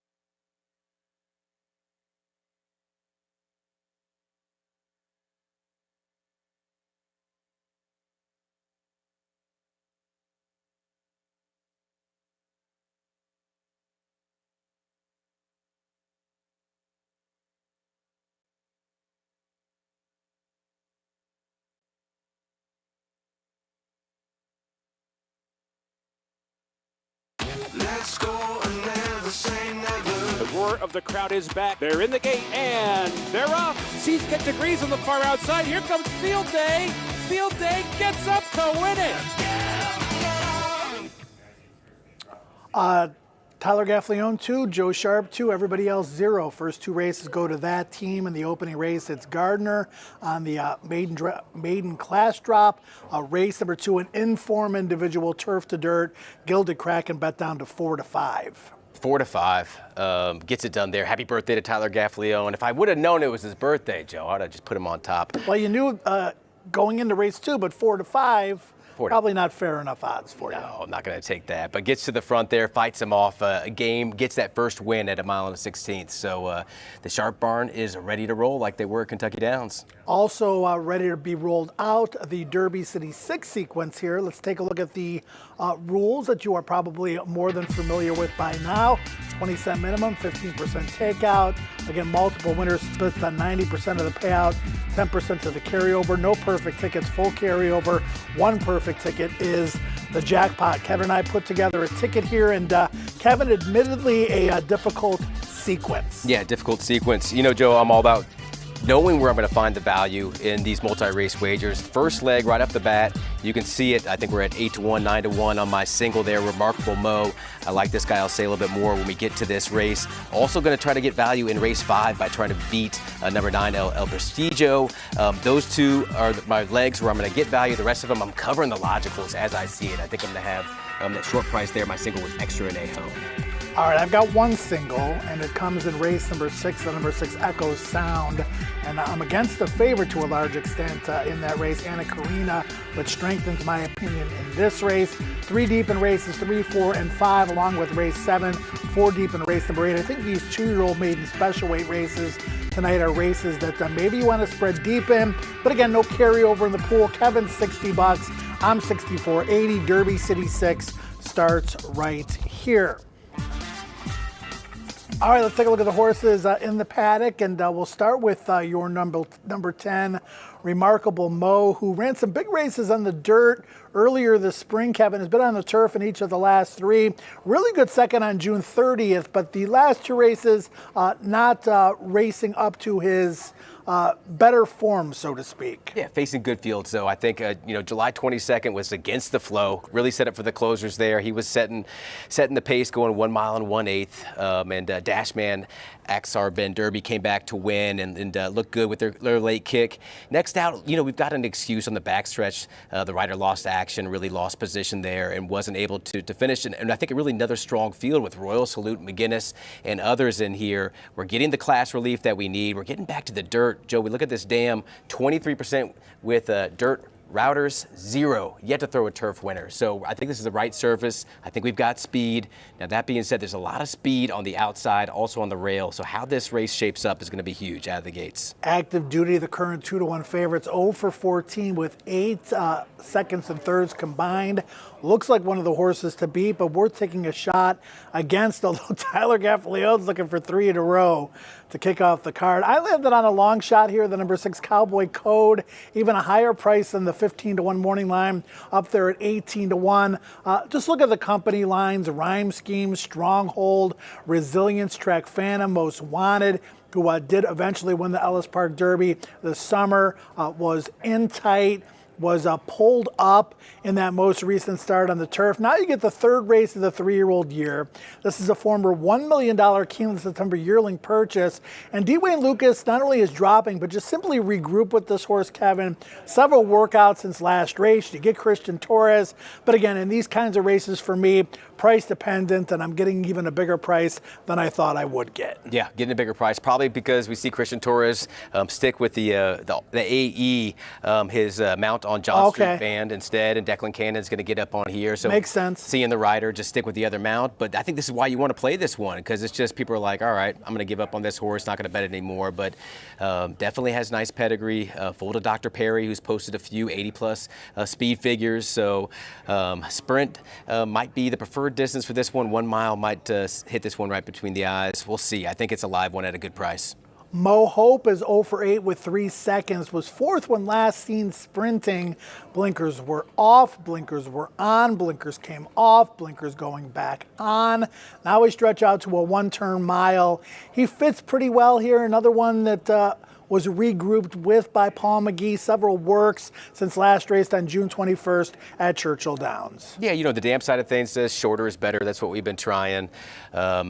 Blinkers go on. I think we've got the rail. I think we're going to be ascend here. We've taken money in the last two here at Churchill Downs. Not taking too much money here, 11-1. But I think this one's a little bit sneaky, fresh. Good work tab coming in. Paul McGee, we saw what he did last meet here. He was on fire. So I expect that to continue. Do take note that rolling super high 5 carryover $645 into this race. So do take note of that.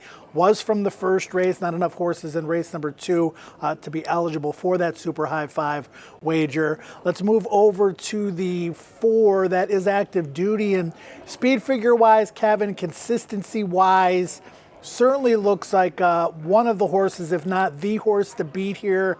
Dallas Stewart, I believe, begins the day 7 wins away from 1,000, a career milestone for him. Recent workouts look good. You get Tyler Gaffalione. There's a lot to like. If you ask me the most likely horse to hit the board, it would be him, maybe even to win, but you got to swallow 2-1 on the horse that's 0 for 14. 0 for 14, 8 times in the money. Just hard to trust these runners that seem to be a little bit wind shy, but definitely has the fastest and most consistent form. Shows up. Gets a little bit of a relief in distance going this 1-turn mile here at Churchill Downs. Maybe that could help Tyler Gaffalione, the rider that you want to see aboard this one in terms of how he's following the live mounts in the first 2 races of the day. Tough to take a short price on here, active duty. I think we'll go up a little bit though. Looking at the wheel pays, it looks like the 2, Tis Charming, might be the favorite come post time. And that is Mike Battaglia's very lukewarm 4-1 morning line favorite, up there at 5-1. And this horse is dropping special weight, 150 claimer, 100 claimer, hasn't raced since the middle of February at Oaklawn, coming in fresh for a barn that really does well with these kinds of horses. Yeah, absolutely. Showed talent as a 2-year-old, came back and had a good run there at Oaklawn Park, finishing 5th in terms of figures that fit against these. We're gelded since that last effort. We've got a nice work tab, much better than the workmate on 9-6. I think it was a little bit of storm. I'm not quite sure about that. Just one race from that runner, so that doesn't tell us too much, but really moved much better than the company that we were placed with. I think we're spotted to get the win here. Kenny McPeak, Brian Hernandez Jr., they've been the story to celebrate throughout horse racing so far this year. I wouldn't be surprised to see another big meet here this September from them. Yeah, no doubt about it. And like I said, Kenny does win with these kinds of horses, needs some room in the barn. Certainly not afraid to put his horses where they belong. Quick final thought is that we send them out here? Yeah, I like the price. I'm getting 6-1 on Remarkable Mo. I'm going to keep with that one. I also think the 2 is dangerous in here. Let's try to beat the 4 out of the top 2. I think there might be value in that exacta. Yeah, we put up our A grid earlier today, Kevin. I've got 3 A's in here, the 2, 4, and the long shot 6. I think Luke Casey's going to get the right trip. I think he's got a little bit of a chance, and he's up there at 21-1. So this is a race where I think just about anything can happen. It is Derby City 6 time. The money being bet into it, bottom right-hand corner of your screen. Steve Buttleman with the call to post. Good luck.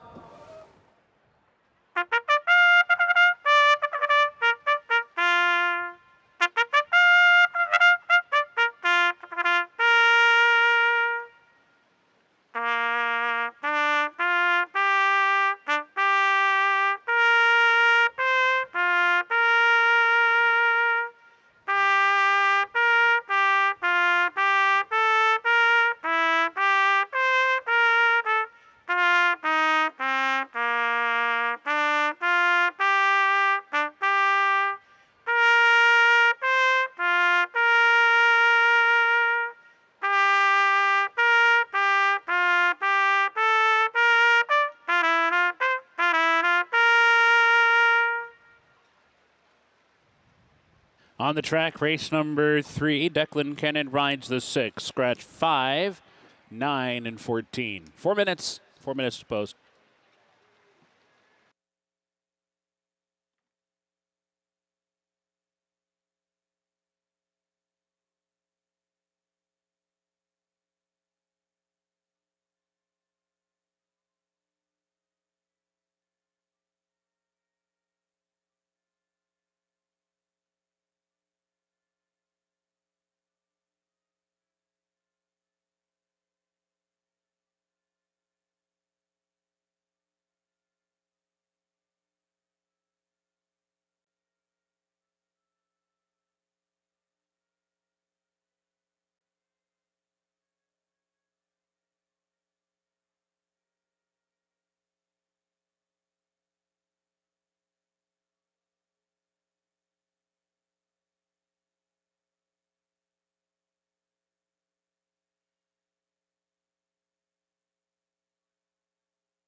And the horses have reached a starting gate. It's post time.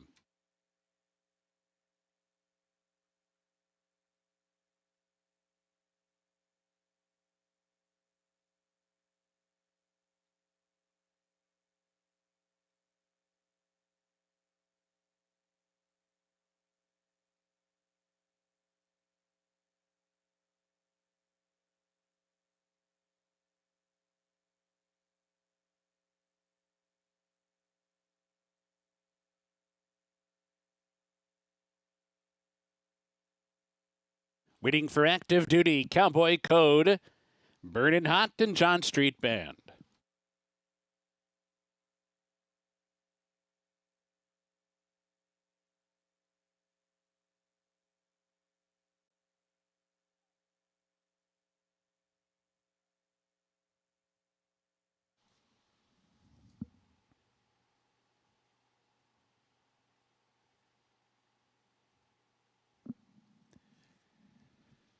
Waiting for John Street Band and waiting for Cowboy Code.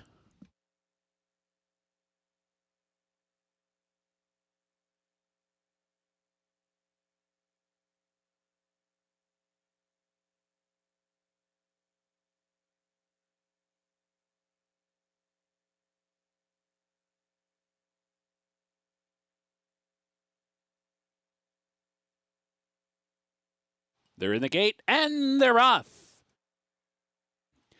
And toward the outside, Sesame Street breaks out in stride. Mo Hope with some speed. Cowboy Code comes up on through two. Here's Cowboy Code racing for the lead, and Burnin' Hot with speed from the outside as well. Burnin' Hot on the far outside up for a clear lead. Right there to Sesame Street and Cowboy Code. They're second and third. Cowboy Code now a clear second as Sesame Street backs off to be third. Lucchese's racing in fourth. Early Mo Hope toward the inside. Fifth, John Street Band is sixth. Active Duty mid-pack racing in seventh. Dr. Storm behind that one in eighth. Advancing inside is Tiz Charming from ninth. Remarkable Mo's in 10th. And it's six back to Ghost Prince to trailer.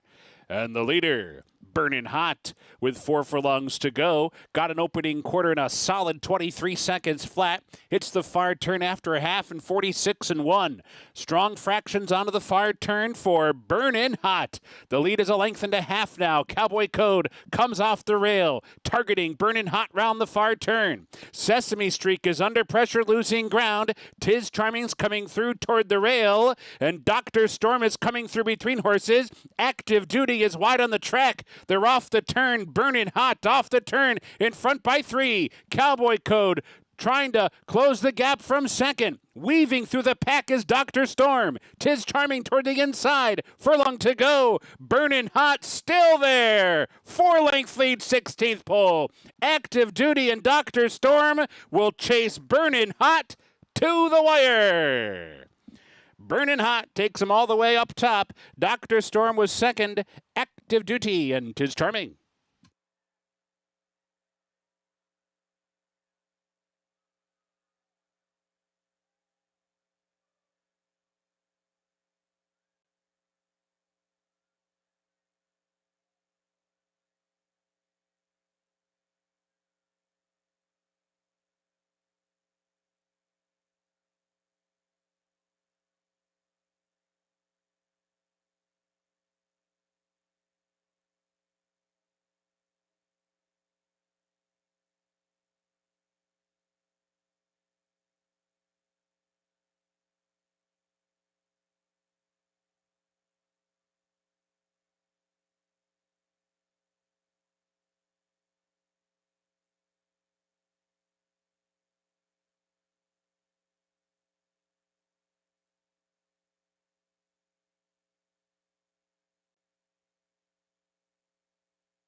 Number 12, Burning Hot was first. Number 7, Dr. Storm was second. Number 4, Active Duty was third.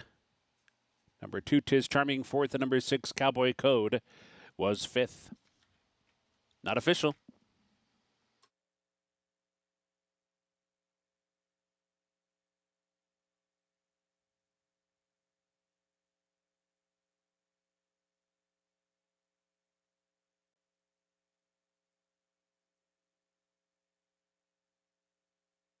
Into the winner's circle, Burning Hot's a 3-year-old son of Bernardini from Lavender Baby by Rubiano. Owned by Dare to Dream Stable, trained by Chris Davis, the winning jockey Luis Saez. Burning Hot was bred in Kentucky by Mrs. O.M. Patrick. Time for the race, 136.57.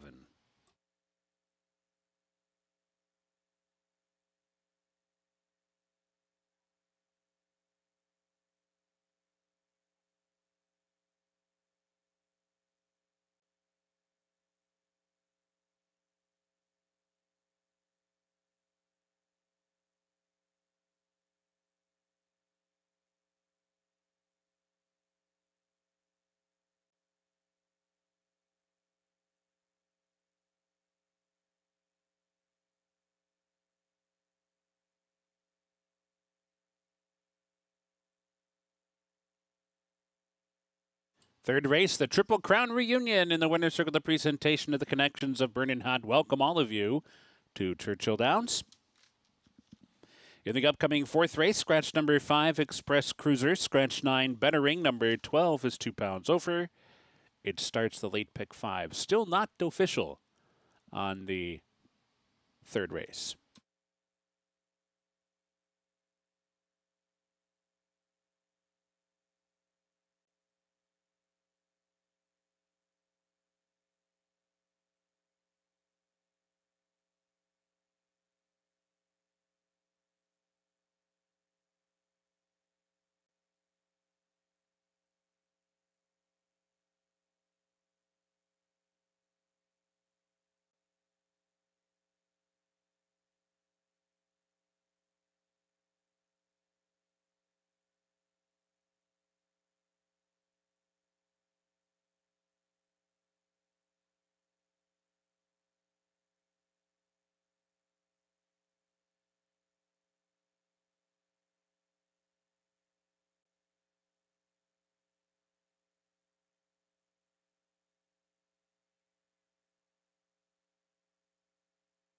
Fourth race in 19 minutes.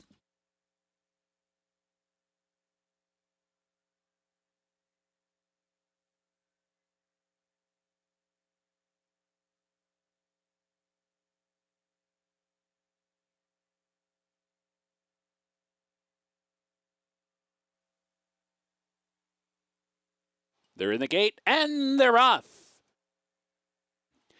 And toward the outside, Sesame Streak breaks out in stride. Bo Hope with some speed. Cowboy Code comes up on through to. Here's Cowboy Code racing for the lead, and Burning Hot with speed from the outside as well. Burning Hot on the far outside up for a clear lead. Right there to Sesame Streak and Cowboy Code. Their second and third. Cowboy Code now a clear second as Sesame Streak backs off to be third. Lucchese is racing in fourth. Early Bo Hope toward the inside. Fifth, John Street Band is sixth. Active Duty mid-pack racing in seventh. Dr. Storm behind that one in eighth. Advancing inside is Tis Charming from ninth. Remarkable Mo's in 10th. And it's 6 back to Ghost Prince to trailer.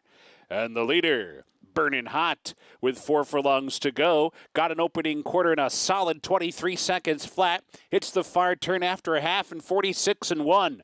Strong fractions onto the far turn for Burning Hot. The lead is a length and a half now. Cowboy Code comes off the rail, targeting Burning Hot round the far turn. Sesame Streak is under pressure, losing ground. Tis Charming's coming through toward the rail, and Dr. Storm is coming through between horses. Active Duty is wide on the track. They're off the turn. Burning Hot off the turn in front by 3. Cowboy Code trying to close the gap from second. Weaving through the pack is Dr. Storm. Tis Charming toward the inside. Furlong to go. Burning Hot still there. 4-length lead, 16th pole. Active Duty and Dr. Storm will chase Burning Hot to the wire. Burnin' Hot takes him all the way up top. Dr. Storm was second. Active Duty and 'Tis Charming.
The Kentucky Derby.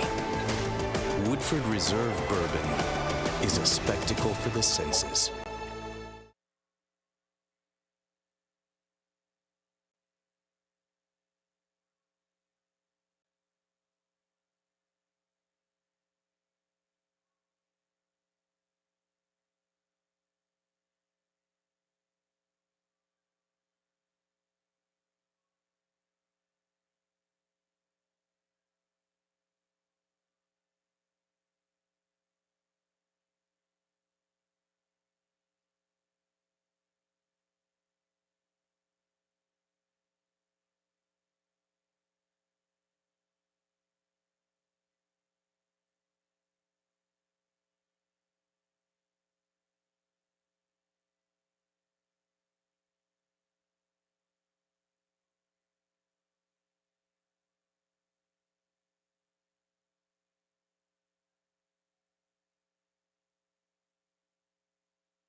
roar of the crowd is back. They're in the gate, and they're off. Seats get degrees on the far outside. Here comes Field Day.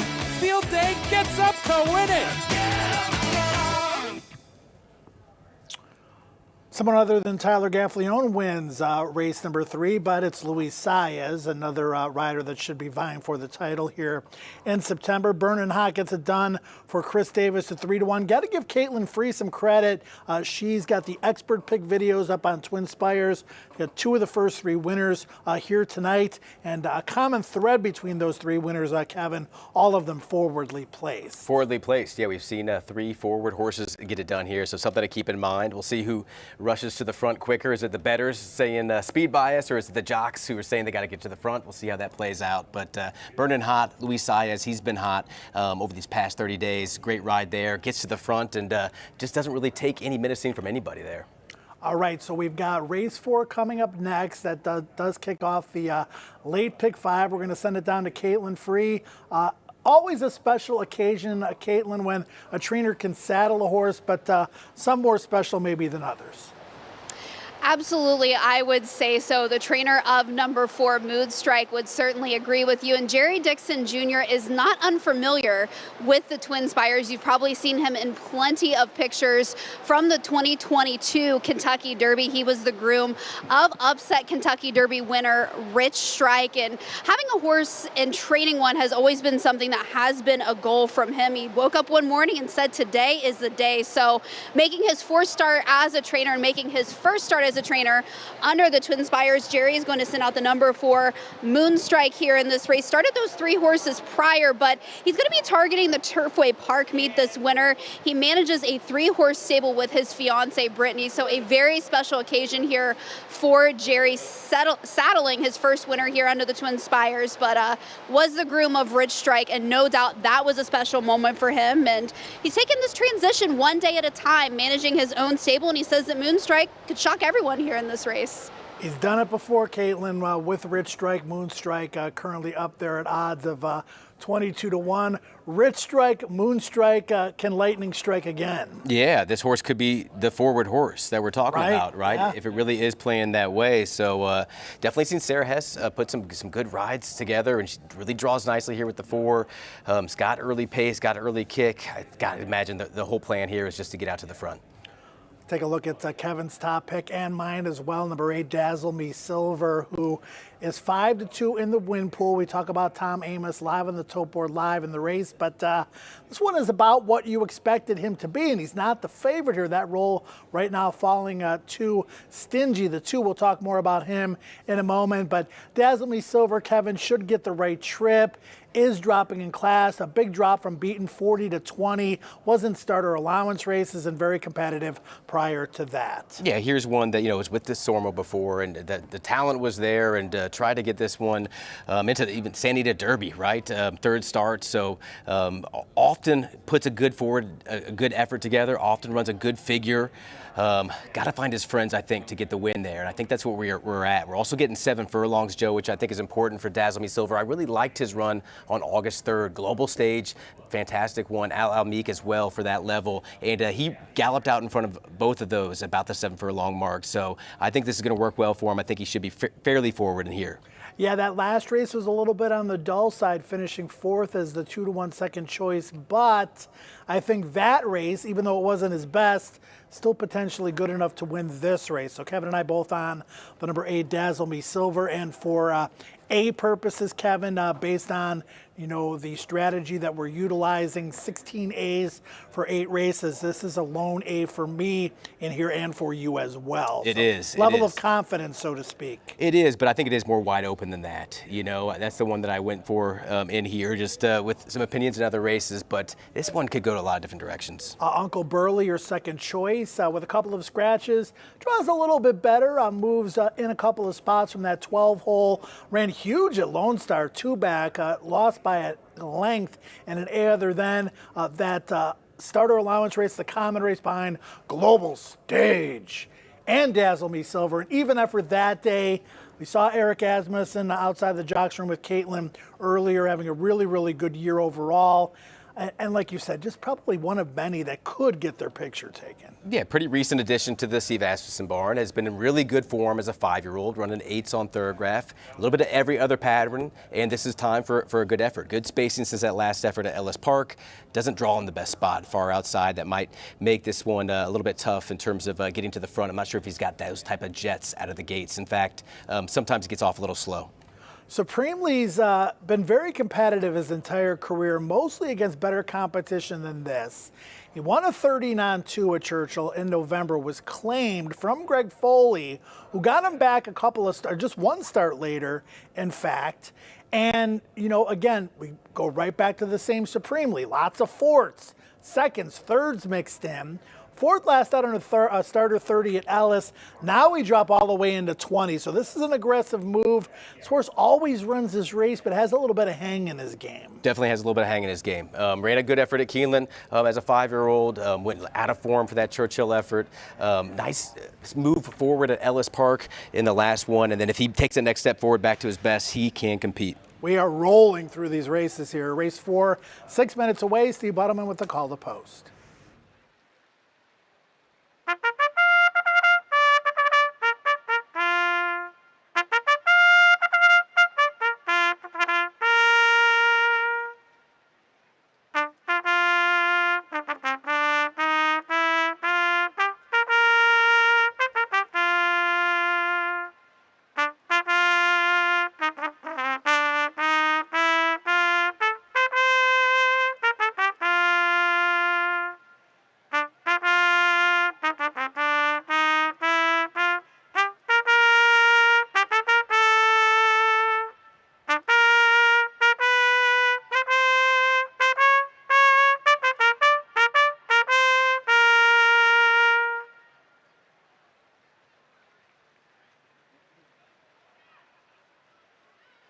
On the track, race number 4, scratch 5 and 9. Number 12 is 2 over 5 minutes to post.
And the horses have reached a starting gate.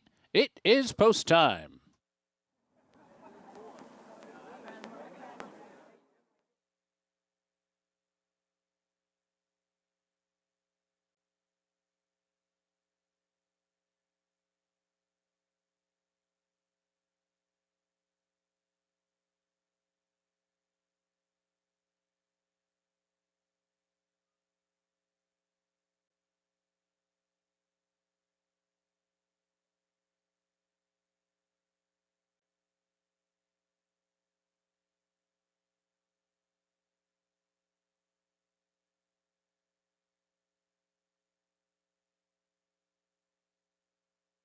Waiting for Extra Halo, Mystic Power, and Uncle Burley.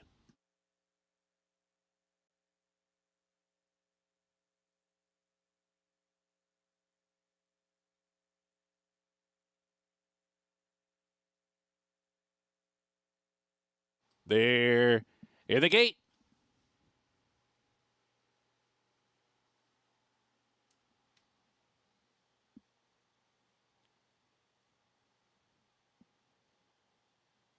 And they're off. Town Branch breaks right in stride from mid-pack. It is racing out for the lead as they head up the chute. There too is Moonstrike, and down inside Eddie M. right at the rail. Stingy comes on, and Extra Halo's up with the early leaders as well. Onto the main track, Town Branch short lead. Moonstrike to the inside is right there second, and Extra Halo tugging at the rider up to join them. 3 wide third. Stingy settles into fourth. Uncle Burley comes away in fifth. Eddie M. tails off into sixth. Supremely's racing in seventh. City of Clouds down inside in eighth, and Dazzle Me Silver's in ninth, but only 6 lengths off the lead with 4 furlongs to go. Mystic Power's at the back as they hit the far turn, knocking out a quarter in 22 and 3. Moonstrike short lead, pressed along by Extra Halo, who saunters up alongside and takes charge. Extra Halo's in front, heading for the quarter pole. Moonstrike is back into second. Stingy comes off cover. It a bit tight there. Uncle Burley tries to keep that one pinned in, angling toward the rail. Eddie M comes wide for the stretch drive. Stingy's meandering about the track and brushed. Top of the lane, Extra Halo, deep water. Here's Uncle Burley. Here's Eddie M. Eddie M powers up to grab the lead right at the 8th pole and spurts away. Eddie M streaking through the stretch will score by nearly 8 lengths on the wire. Uncle Burley got second. Dazzle Me Silver rallied for third. Stingy and City of Clouds.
Number 3, Eddie M. first 12. Uncle Burley second, 8. Dazzle Me Silver third. Too Stingy fourth. And number 1, City of Clouds was fifth. It's not official.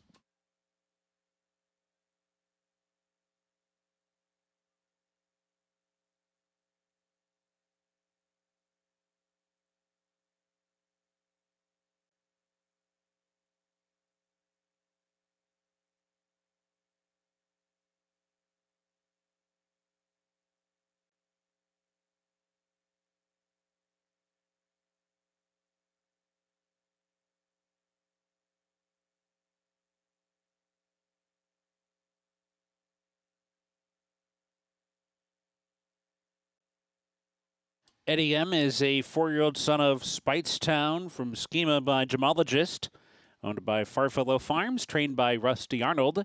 The winning jockey, Luis Saez. Eddie M., bred in Kentucky by the owners and the Speightstown Syndicate. Time for the race, 1:22.49 seconds.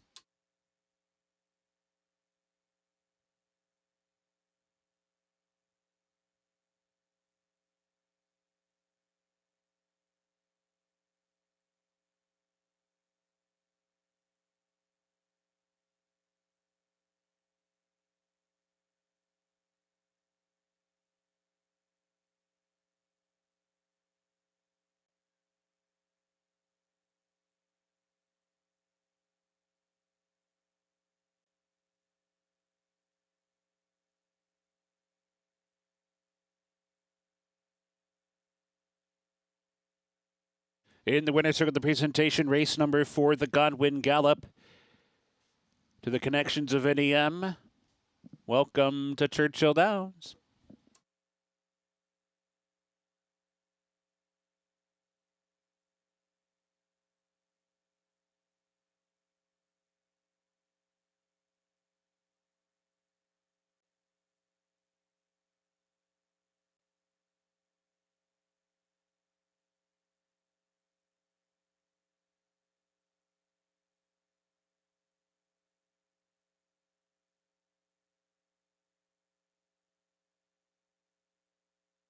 Race 5 is up next. Scratch the 8, scratch 13, scratch 15. Julien Leperoux, riding number 14 to kick off the late pick 4 in 21 minutes.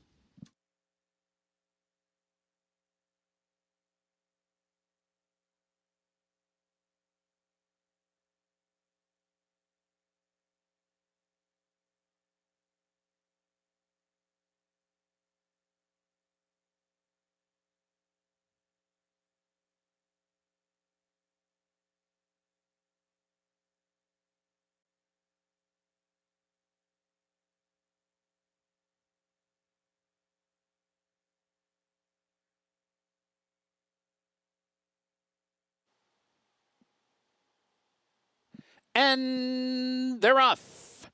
Town Branch breaks right in stride from mid-pack. It is racing out for the lead as they head up the chute. There too is Moonstrike, and down inside Eddie M. right at the rail. Stingy comes on, and Extra Halo's up with the early leaders as well. Onto the main track, Town Branch short lead. Moonstrike to the inside is right there second, and Extra Halo tugging at the rider up to join them. 3 wide third. Stingy settles into fourth. Uncle Burley comes away in fifth. Eddie M. tails off into sixth. Supreme Lease Racing in seventh. City of Clouds down inside in eighth, and Dazzle Me Silver's in ninth, but only 6 lengths off the lead with 4 furlongs to go. Mystic Powers at the back as they hit the far turn, knocking out a quarter in 22 and 3. Moonstrike short lead, pressed along by Extra Halo, who saunters up alongside and takes charge. Extra Halo's in front, heading for the quarter pole. Moonstrike is back into second. Stingy comes off cover. It a bit tight there. Uncle Burley tries to keep that one pinned in, angling toward the rail. Eddie M. comes wide for the stretch drive. Stingy's meandering about the track and brushed.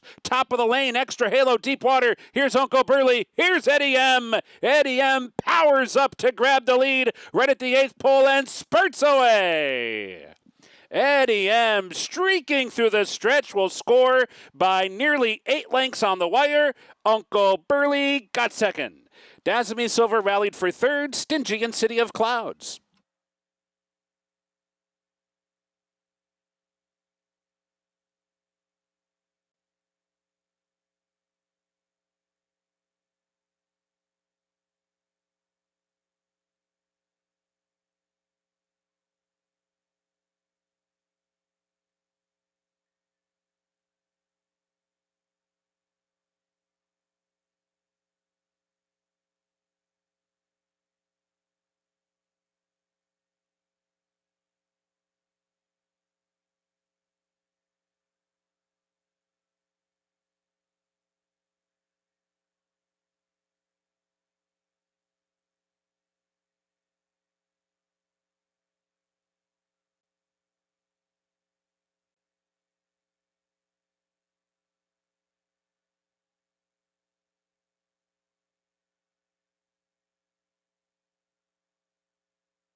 Elegance is an attitude. Longines.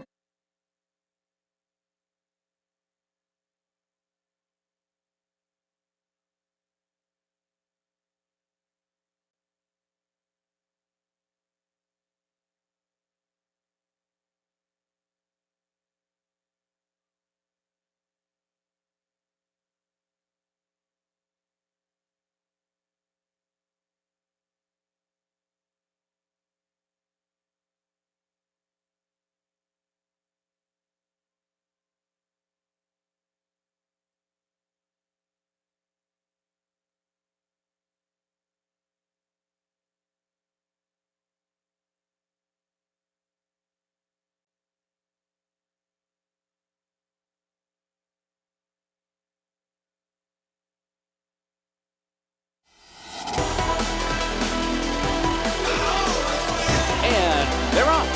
They're off the turn. Victory formation paid back. Eddie M. showed some promise earlier in his career, has had some bumps in the road, has shown some signs of maybe getting back into form, and put it all together today. That was much the best performance at 5-1. Luis Saez, after Tyler Gaffalione won the first two. Louis wins the next two, gets it done here. For Rusty Arnold, a 5-1. So far, Kevin, 3-1, 5-1 in the Derby City 6. If you're alive, a pretty good start. Yeah, a good start for sure. Like we say all the time, you don't have to get big prices for that payout to be very strong in that Derby City 6. So, yeah, T-Gaff and Luis Saez, they are leading the charge here for the September meet at Churchill Downs. We'll see if that is the setting the theme for the whole meet. Sometimes you put a lot of time into handicapping these races, but you know, if you're a newer fan and you just bet Tyler, bet Luis, bet Jose, our jockey colony is very strong top to bottom, but sometimes you can just really simplify things. Yeah, I was talking to my buddy earlier, and he said he just bet Tyler all day yesterday at Kentucky Downs, and he made money. You know, it could be an angle for sure. All right, let's take a look at a great promotion courtesy of Twin Spires. It's the money back offer. You're probably familiar with it by now. We're going to have selected races at Churchill Downs this meet. Today it's races 5 and 7. Again, if you bet $10 to win. In races 5 or 7, race 5, of course, coming up next. And those the horse runs at second or third, you'll get up to $10 back. All right, let's send it down to Caitlyn Free. Caitlyn, we're going to have a lot of really good 2-year-old races this September meet. The big stakes action coming up on Saturday, but also lots of maidens to break.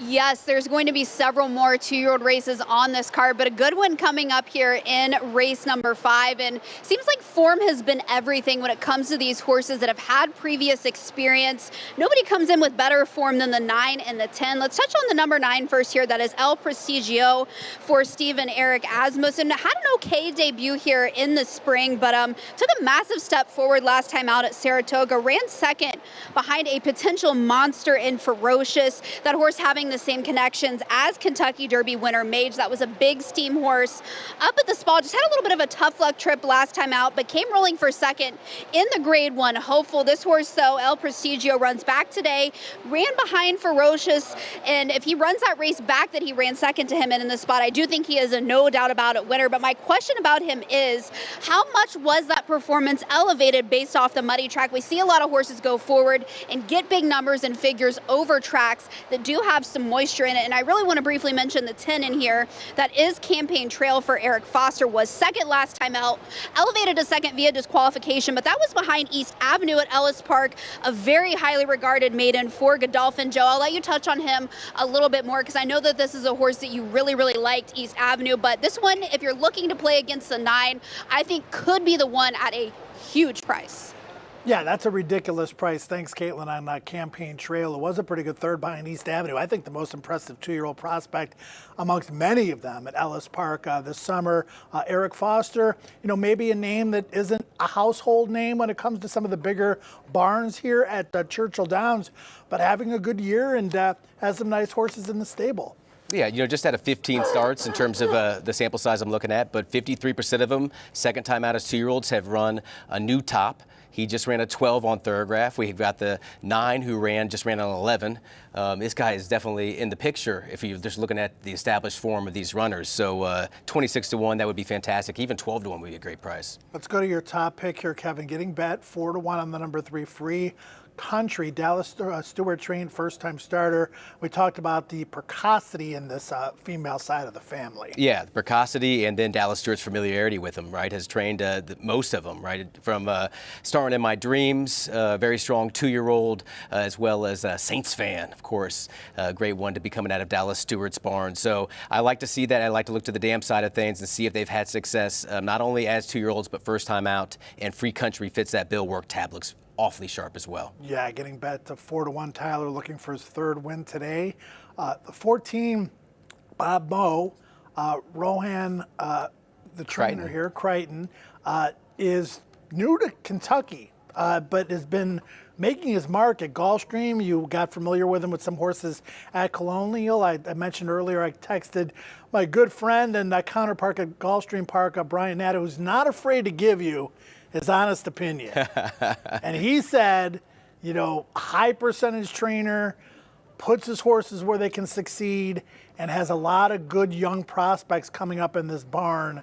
This horse, Kevin, is the favorite in the doubles, talking about Bob Moe. And it's the 3, the Dallas Stewart horse that you got on top, who's the favorite in the pick 3s. Workouts look good, $410,000 purchase. The dam was a grade 1 winner at 2. And this is a half to Super Catch, a 17-time winner amongst others. So Bob Moe for me, a 5 to 1 square enough price. Square enough price. I think we'll probably go down from there. But first time out, 2-year-olds out of 39 runners, 21% win percentage, 418 ROI. So this has been a big angle. It goes down for the second out. So they get him ready to roll first time out. I think that's a good thing to know about Bob Moe. Tough position here. You got to think that we're just going to send, right? Yeah, you would think. We'll have to wait and see. Obviously, the gate break is going to be very key, and sometimes those young horses especially kind of break outwardly from that outward gate. I think Caitlyn also has this as her paddock pick. What do you see in the paddock, Caitlyn? Mo is going to be my paddock pick in here, Joe. When this horse walked in, he just commanded attention as soon as he came into this paddock. Just a very sleek, well-styled looking individual. The groom has him really well turned out. And for a 2-year-old, he's not overly big, but he's a horse that is well put together already. Sometimes you see some of those awkward looking 2-year-olds that are just a little bit big. They maybe haven't quite grown into themselves, but as size and scope goes, this horse really has grown into himself nicely. And he's just very well turned out. He was on his toes as soon as he walked in. Kind of really everything that you want to see from a horse coming into a paddock this young of an age, and really nothing has turned a hair about him. Square enough price, as you mentioned. Don't love that wide outside draw, but don't miss this one coming in off the also eligible list. All right, thanks, Caitlyn. Middy's Gritty's getting some play. Brad Cox, not surprising. Talking about the workouts at Ellis, we see that a handily designation on a lot of them. Workouts for this one are not that fast. Pedigree's okay, but as Brad Cox, I think maybe a little bit of an underlay here. There are some horses that I think are overlays, though, in this race. Yeah, I think the 11, my second choice in here, Car Express. You can see that bullet work, 2 back. You see the strong work just in the last one, going 5 furlongs in a minute 4. Carcaro, 3 for 8 with first-time starters so far, small sample size. But then the dam, 2 for 3 with first-time starters. Jaime Torres, Joe Sharp, they team up at a nice win percentage of 15 over this past year. So, this one's dangerous, but maybe a little bit chilly considering how well the other Joe Sharp runners have gotten bet throughout the card. Yeah, just a $60,000 OBS 2-year-old in training purchase. But like Kevin said, the stallions under the radar good, and the workouts look solid as well. I'm interested in the number 5, Perfect Force. I'm a little bit surprised this horse is almost double the morning line. Lost to Jonathan's Way, who I think is going to be the favorite, I would say, in the Iroquois coming up on Saturday. Blinkers going on, good company lines, has some experience. Wayne thought enough of this horse to bring the horse to Saratoga. I'm against this horse. 9.5 furlongs, average win distance for the dam, half to a marathon, graded stakes winner, gun runner on top. I just got to think that longer is what we want to do. But this will be the 4th time staying at this sprint distance, so I definitely think that coach knows more than I do. Yeah, the dam Cubana herself was the sprinter. sprinter, but the horse you're alluding to, Scuba, earned $750,000 in longer distance races. All right, horses heading out onto the racetrack. Should be an interesting one. We've got a 2-1 current favorite. Certainly has the company lines. El Prestigio, second best to last him out behind Ferocious. Will he be in front of the rest of the pack in race 4 at Churchill? We'll find out in 7 minutes. We do kick off the late pick 4 in this one. Good luck.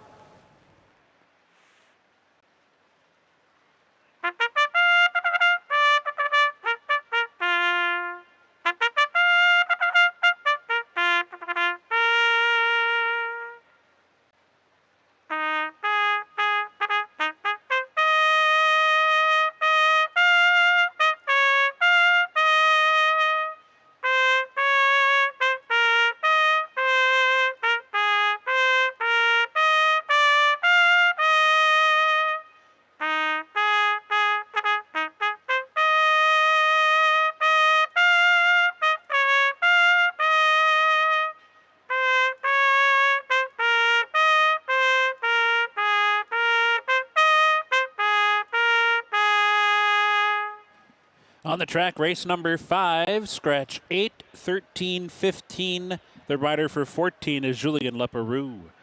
And there are 6 minutes to post.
Post time in a minute.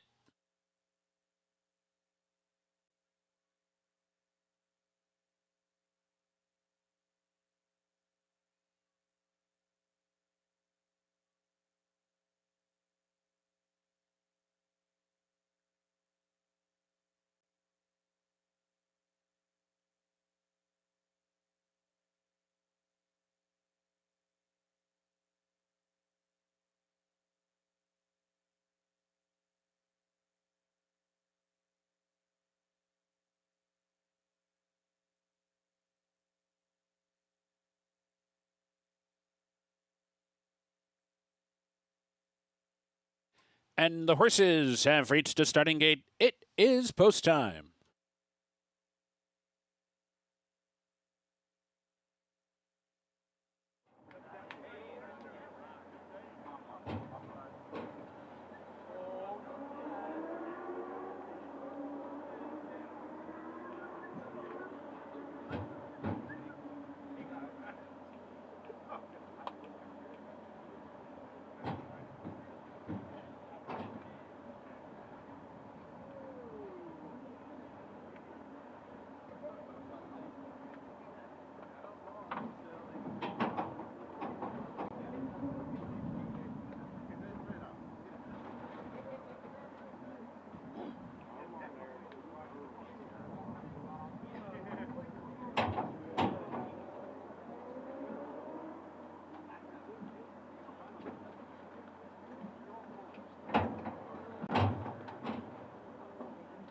Waiting for Perfect Force and I Can and Hitchcock and Bob Moe.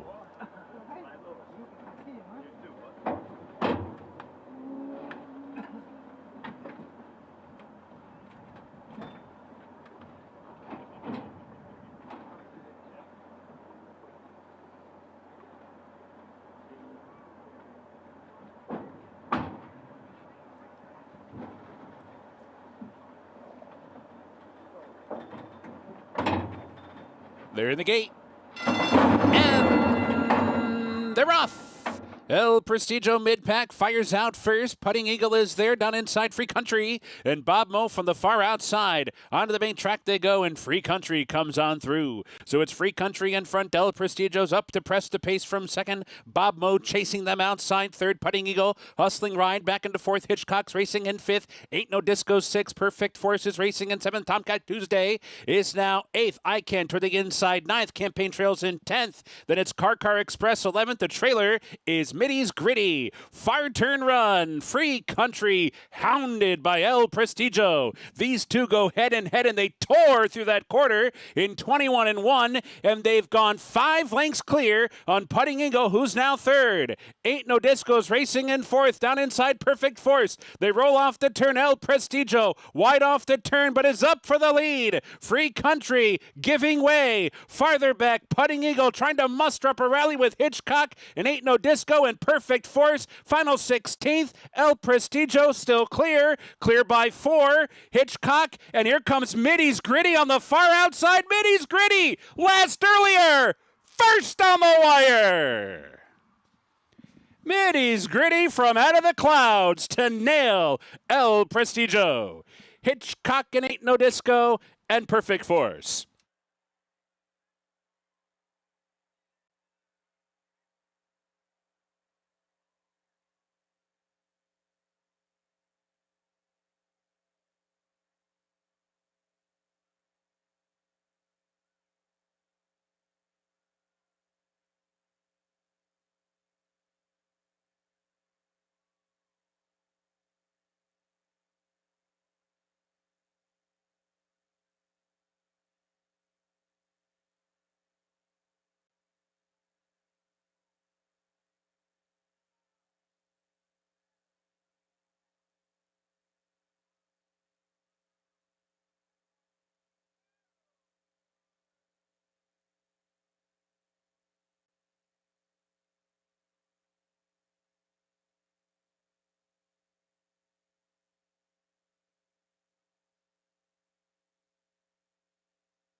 Number 2, Middy's Gritty first. Number 9, El Presidio second. 12, Hitchcock third. 1, 8, No Disco fourth. And 5, Perfect Force was fifth.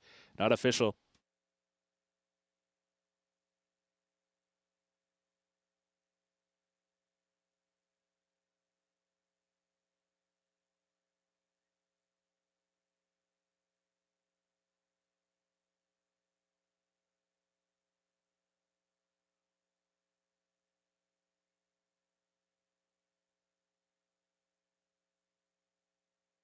In the winner's circle is Middy's Gritty, a 2-year-old son of Matoli from Sarah's Song by Song into Prayer.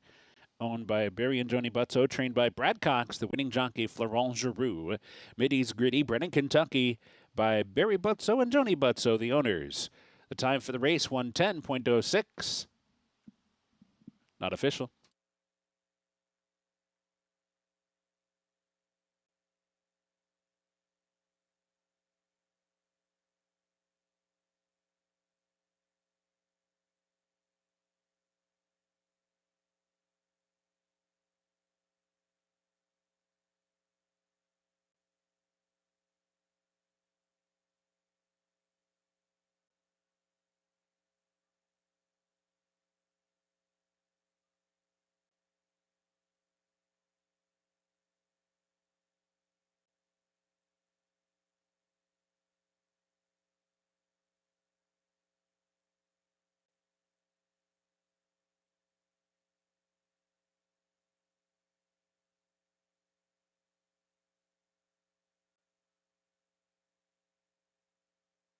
It's official in the winner's circle. The presentation, race number 5, the USA Cares Classic, being made to the connections of Middy's Gritty.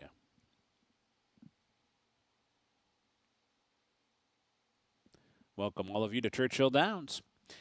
In the 6th race today, scratch number 2. Double exacta trifecta, superfecta, and the final pick 3 of the day. 21 minutes to post.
Pleased to be joined here in the winner's circle by Anise McEwen. You are the marketing director and the communications director. When it comes to USA Cares, this is a nonprofit organization that specializes in assistance for veterans and military families. Just tell us a little bit more about your mission statement and what types of programs you guys offer. Yeah, well, we were formed actually right here in Kentucky following the 9/11 attacks in 2001. Since then, we've grown to a national 501c3 nonprofit, and we assist veterans in crisis. And when we say crisis, we mean financial. Usually we're talking about eviction, foreclosure, utility shutoffs, food scarcity. We step in, we provide grants that these veterans and their families never have to repay. And we do that in the hopes of reducing some potential factors that can contribute to veteran suicide. That was my next question that I was going to bring to next, with September being Suicide Awareness Month. I believe the day was actually just a couple of days ago, split from now and 9/11. Just what are some specific programs and really what you guys offer as far as a problem that has plagued our veterans for far too long and they don't get enough assistance? Yeah, I'll share kind of a shocking stat. A conservative estimate for how many veterans we lose per day is 22. We've lost far more of our veterans to suicide than we ever did in combat, and especially when we talk about the post 9/11 conflicts in Iraq and Afghanistan. So we are trying to do the things that intervene at those really critical times when maybe their family's being separated, they're losing their home, when they might give up hope. We want to step in during those very critical, vital times, offer them hope, give them a little stability, a moment to breathe, and then hopefully they won't make that really terrible decision. How can folks get involved, whether it be donating, volunteering, and just some of the locations that you guys have throughout the nation? I know you mentioned Louisville as well. Yeah, like I said, we assist veterans all over the country. The Commonwealth of Kentucky actually just granted us $2 million for what we do. And what we do costs a lot of money. Everybody knows inflation has made a lot of things more expensive. So what we really need is donations. And that's simply something that we ask for by going to usacares.org/donate. Any donation is appreciated, and you're really making a very vital difference in the lives of the veterans and their families. And we also encourage people, if you're interested in volunteering, over on the side here, I have my chapter director who runs chapters all over the country. And if you want to get involved, help raise funds for those critical funds, assistance rather, that's what we recommend you do by going on to usacares.org to learn more and clicking on chapters. All right, well, thank you so much, Anise. It is so good to have you guys here doing services that are just challenging to do in general. And just thank you guys so much for all that you do. We're so happy to have you guys here tonight. Thank you, and to all the veterans, thank you for your service. Thank you for your service indeed. Race number 6 is going to be coming up next here in just a few minutes.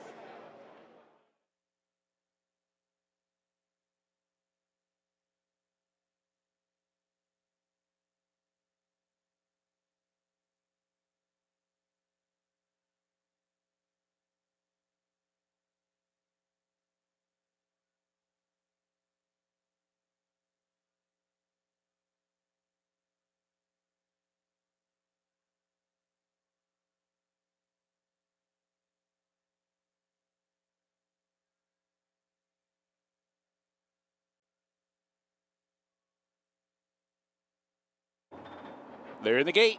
And they're off. El Prestigio mid-pack fires out first. Putting Eagle is there down inside Free Country. And Bob Moe from the far outside. Onto the main track they go, and Free Country comes on through. So it's Free Country in front. El Prestigio's up to press the pace from second. Bob Moe chasing them outside. Third, Putting Eagle. Hustling Ride back into fourth. Hitchcock's racing in fifth. Ain't No Disco sixth. Perfect Forces racing in seventh. Tomcat Tuesday is now eighth. I Can toward the inside ninth. Campaign Trails in 10th. Then it's Car Express 11th. The trailer is Middy's Gritty. Fire Turn Run. Free Country hounded by El Prestigio. These two go head and head, and they tore through that quarter in 21-1, and they've gone 5 lengths clear on Putting Eagle, who's now third. Ain't No Disco's racing in fourth, down inside Perfect Force. They roll off the turn. El Prestigio wide off the turn, but is up for the lead. Free Country giving way. Farther back, Putting Eagle trying to muster up a rally with Hitchcock and Ain't No Disco and Perfect Force. Final 16th. El Prestigio still clear by 4. Hitchcock, and here comes Middy's Gritty on the far outside. Middy's Gritty last earlier. First on the wire. Middy's Gritty from out of the clouds to nail El Prestigio. Hitchcock and Ain't No Disco and Perfect Force.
When you get proven quality at lower than low prices with Kroger brand products, it feels like you're winning. Simply the best. Better than all the rest.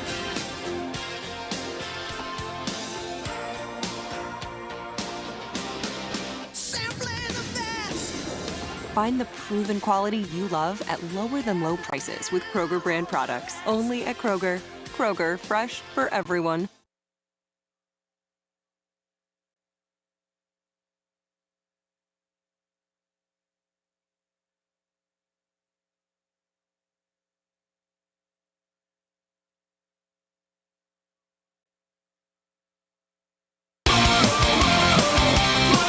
Powder River breaks thirdly from the inside. Shoulder to shoulder, 1 furlong to go. It's going to be close.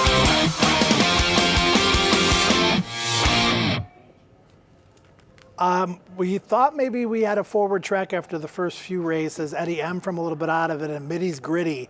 Florent Giroux, Brad Cox from the Absolute Clouds. Yeah, that was flying. Last to first, circles the field, and shows that big late run. I think he might want to go longer. Yeah, we'll have to see how it plays out moving forward, but that was a fast pace, but that was a scintillating turn of foot, really extending that stride nicely. All right, another reminder, it's Give for Good Louisville. It's the biggest day of charitable giving in Louisville. It is today. Visit the Churchill Downs business fundraising page.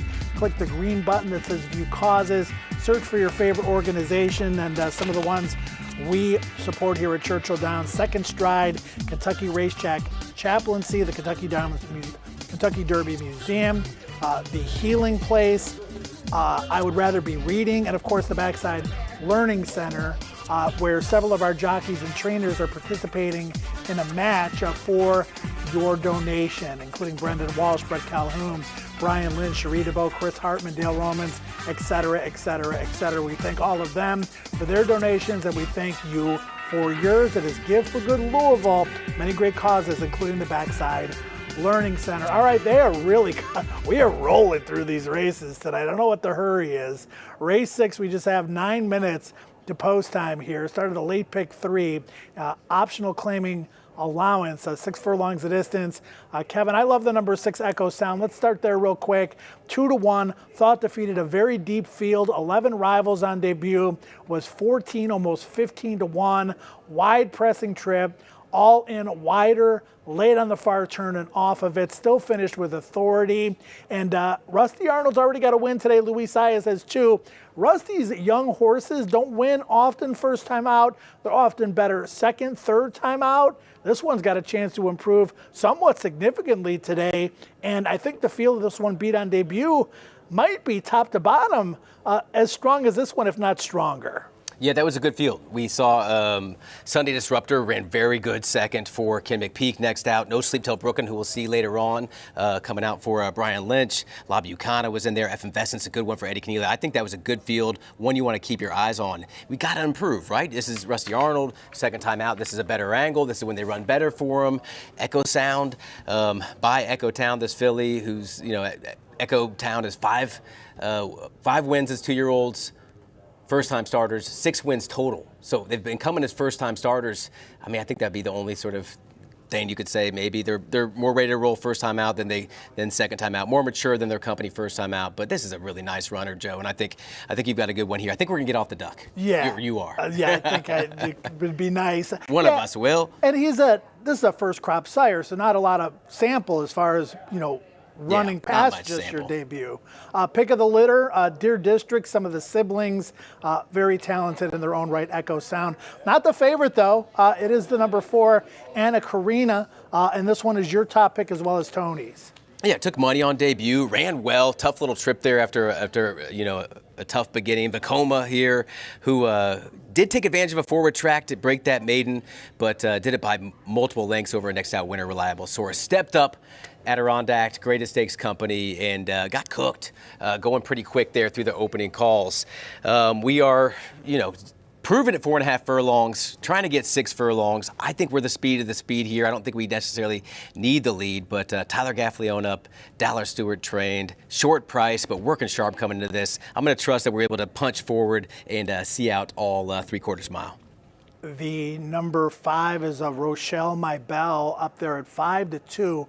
So these 3 horses somewhat vying for favoritism here. This horse was a winner on debut at Churchill. That was a June restricted maiden special weight race. Looked good doing it. Ran in a stake at Monmouth last out, Kevin, quickly here. And, you know, it was really not a factor, but is getting bet, which I find interesting. Yeah, Jorge Abreu, Jose Ortiz teaming up for this one. I think it's a dangerous connections play. We haven't seen it yet from this Loudbound filly, but she's getting bet like she's ready to show us something more.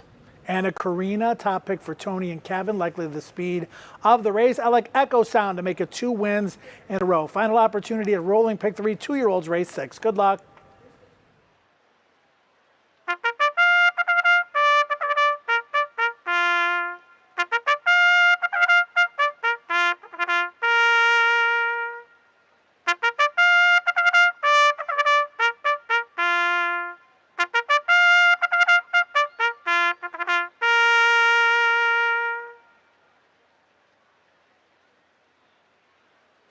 Late scratch in this race. They're on the track for race number 6. There was a late scratch just as they were coming out onto the racetrack. You can also scratch number 3, Thunderkin. Scratch number 3, Thunderkin. So the scratches in this race, the 2 and the 3.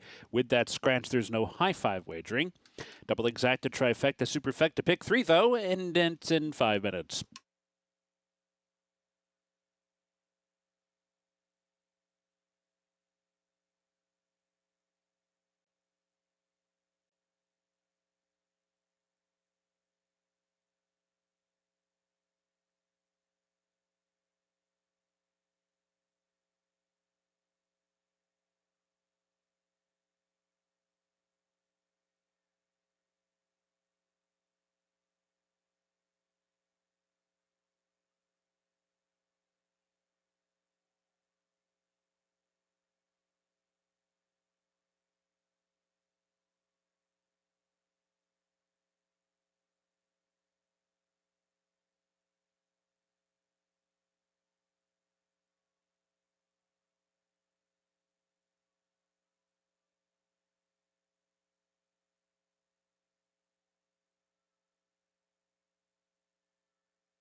Post time in a minute.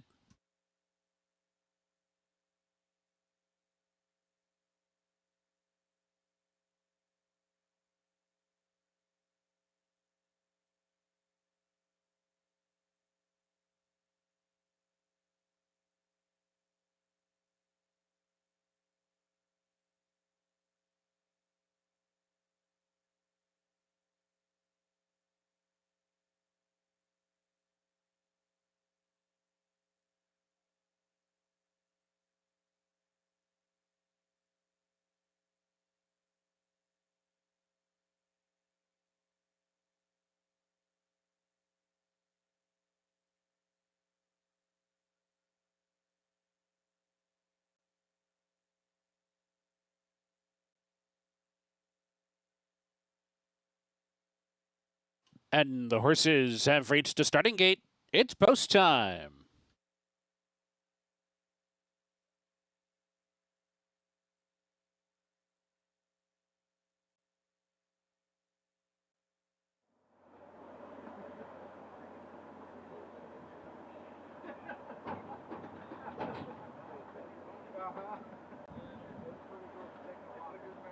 Waiting for Echo Sound, Oliviera, and Baytown Butterfly.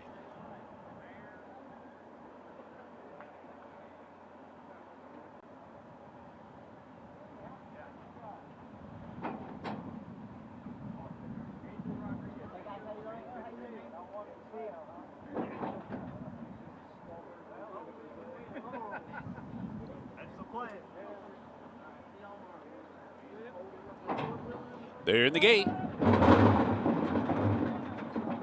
Very fractious in there was Anna Karina. Broke through the front of the stall.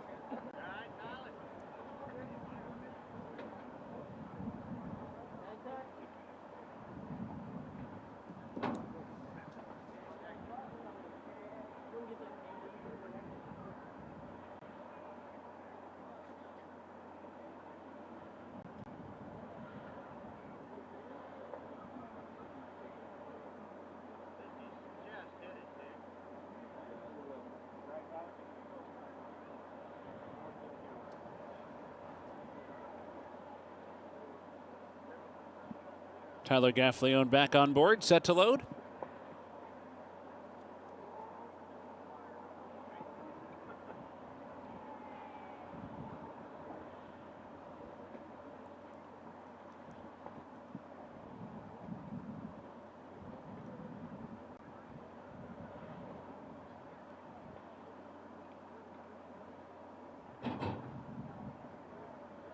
In the gate. And they're off. Anna Karina breaks in stride. Oliviera with good speed too, and between them is Echo Sound. So these three stacked across the track early. Anna Karina just a bit quicker in front by a neck. Then Echo Sound comes on through to be a clear second. Oliviera keeping pace outside with them third. Baytown Butterfly advances up into fourth. Into Golden Road down inside fifth. A break of 8. Back to Rachiel My Belle, the trailer. They hit the far turn quarter, 21-3. Pace is honest. And the leader is Anna Karina, pressed along by Echo Sound. Oliviera has been hovering to their outside throughout, and it's just 3/4 of a length behind in third. And Baytown Butterfly still within range fourth, only 3 lengths behind there. Farther back in the field, Rachiel My Belle has gone by into Golden Road. They're off the turn, nothing left for Anna Karina. Echo Sound comes away with the lead. Oliviera is now second, and Baytown Butterfly's third. 1 furlong to go. Echo Sound's on the wrong lead. Oliviera's mustering up a final try at the 16th. Echo Sound has to dig in. Oliviera wanders outside. Echo Sound does dig in. Echo Sound won it by a length and a quarter. Oliviera was second. Farther back, either Baytown Butterfly or Rachiel My Belle.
Number 6, Echo Sound first. Number 7, Oliviera was second. Number 8, Baytown Butterfly third. Number 5, Rachel My Belle was fourth. Not official.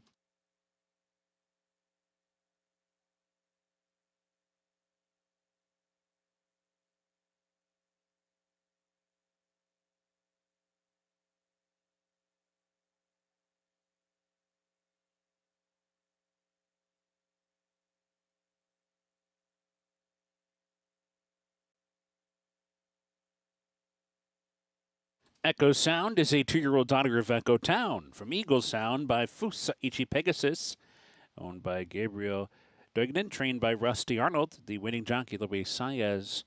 Echo Sound, bred in Kentucky by Springhouse Farm, Vision Thoroughbreds, Bruce Pirat and Patricia Pirat. The time for the race, 110.15. Official.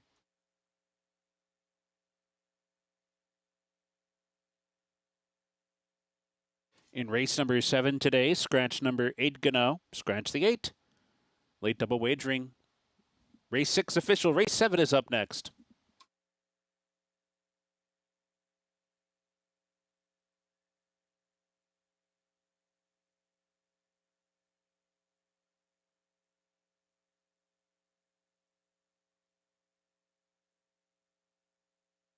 "22 minutes to post."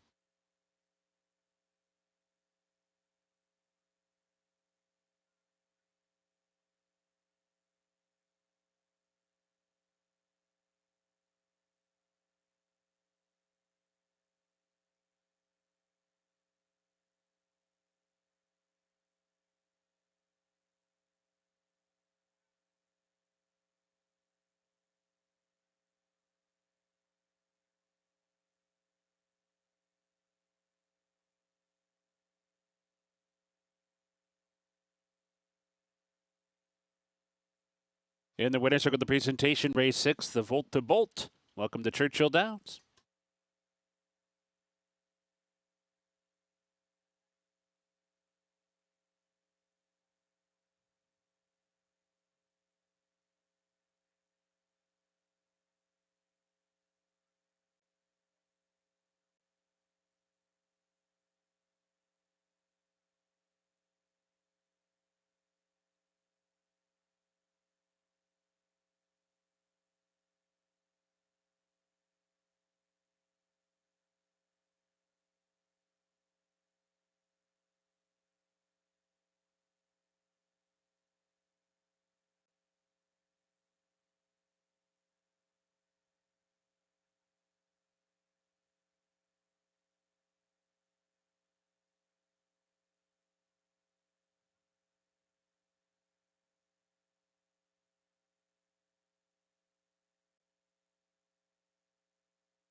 And they're off.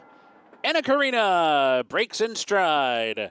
Oliviera with good speed too, and between them is Echo Sound. So these three stacked across the track early. Anna Karina just a bit quicker in front by a neck. Then Echo Sound comes on through to be a clear second. Oliviera keeping pace outside with them third. Baytown Butterfly advances up into fourth. Into Golden Road down inside fifth. A break of 8. Back to Rachel My Belle, the trailer. They hit the far turn quarter, 21-3. Pace is honest, and the leader is Anna Karina, pressed along by Echo Sound. Oliviera has been hovering to their outside throughout, and it's just 3/4 of a length behind in third. And Baytown Butterfly still within range fourth, only 3 lengths behind there. Farther back in the field, Rachel My Belle has gone by into Golden Road. They're off the turn, nothing left for Anna Karina. Echo Sound comes away with the lead. Oliviera is now second, and Baytown Butterfly's third. 1 furlong to go. Echo Sound's on the wrong lead. Oliviera's mustering up a final try at the 16th. Echo Sound has to dig in. Oliviera wanders outside. Echo Sound does dig in. Echo Sound won it by a length and a quarter. Oliviera was second. Farther back, either Baytown Butterfly or Rachiel by Bell.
Like the Kentucky Derby, Woodford Reserve bourbon is a spectacle for the senses.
Riding triple here on opening night of the September meet for Luis Saez. He guides the Rusty Arnold trained Echo Sound to a victory. Rusty's second win tonight, and Echo Sound got a great trip just outside the early speed of Anna Karina. Kevin, took a while in the stretch to switch leads. Once she did, she was able to hold safe of Oliveira, the Colonial Downs invader, who ran pretty well in her own right. Yeah, you got to think Phil Schoenthal bringing that one here, that he thought he had a nice filly and she ran well, but Echo Sound, that was a really good effort. Pressed that front runner who faded there and showed enough to get there. Luis Saez with that strong finish. Love to see Louis in riding great form. When horses run in the Kentucky Derby, some of them wind up being a really good older handicap horses moving forward. Some of them move to the grass, some of them sprint. We've got a couple of former Kentucky Derby alums in this race as we send it down to Caitlyn Free, and one that didn't make the Derby that's probably going to be a pretty heavy favorite.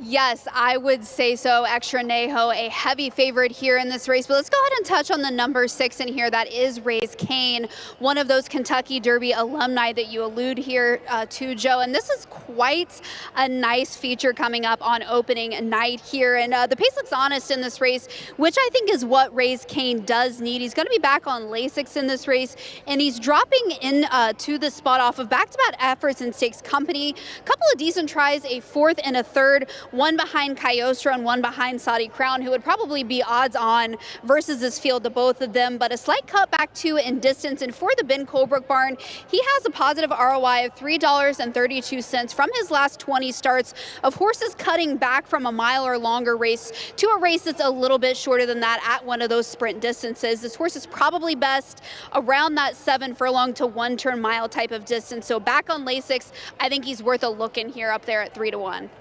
Yeah, I would agree with everything Caitlyn said there. Ran in the Kentucky Derby at 1.25 miles, ran in several 1.125 races, the Matt Winn, the Virginia Derby, the Oklahoma Derby, but since then has cut back. 7 furlongs, 1 turn miles. Fallen short in these races, Kevin, but against really good competition. He's the kind of horse that wants a fast pace in front of him in a 1-turn race where he could display that late closing move. Yeah, Raise Cane is just solid, right? Rock solid. Just runs his race every time and gets a piece, gets a check, brings it home.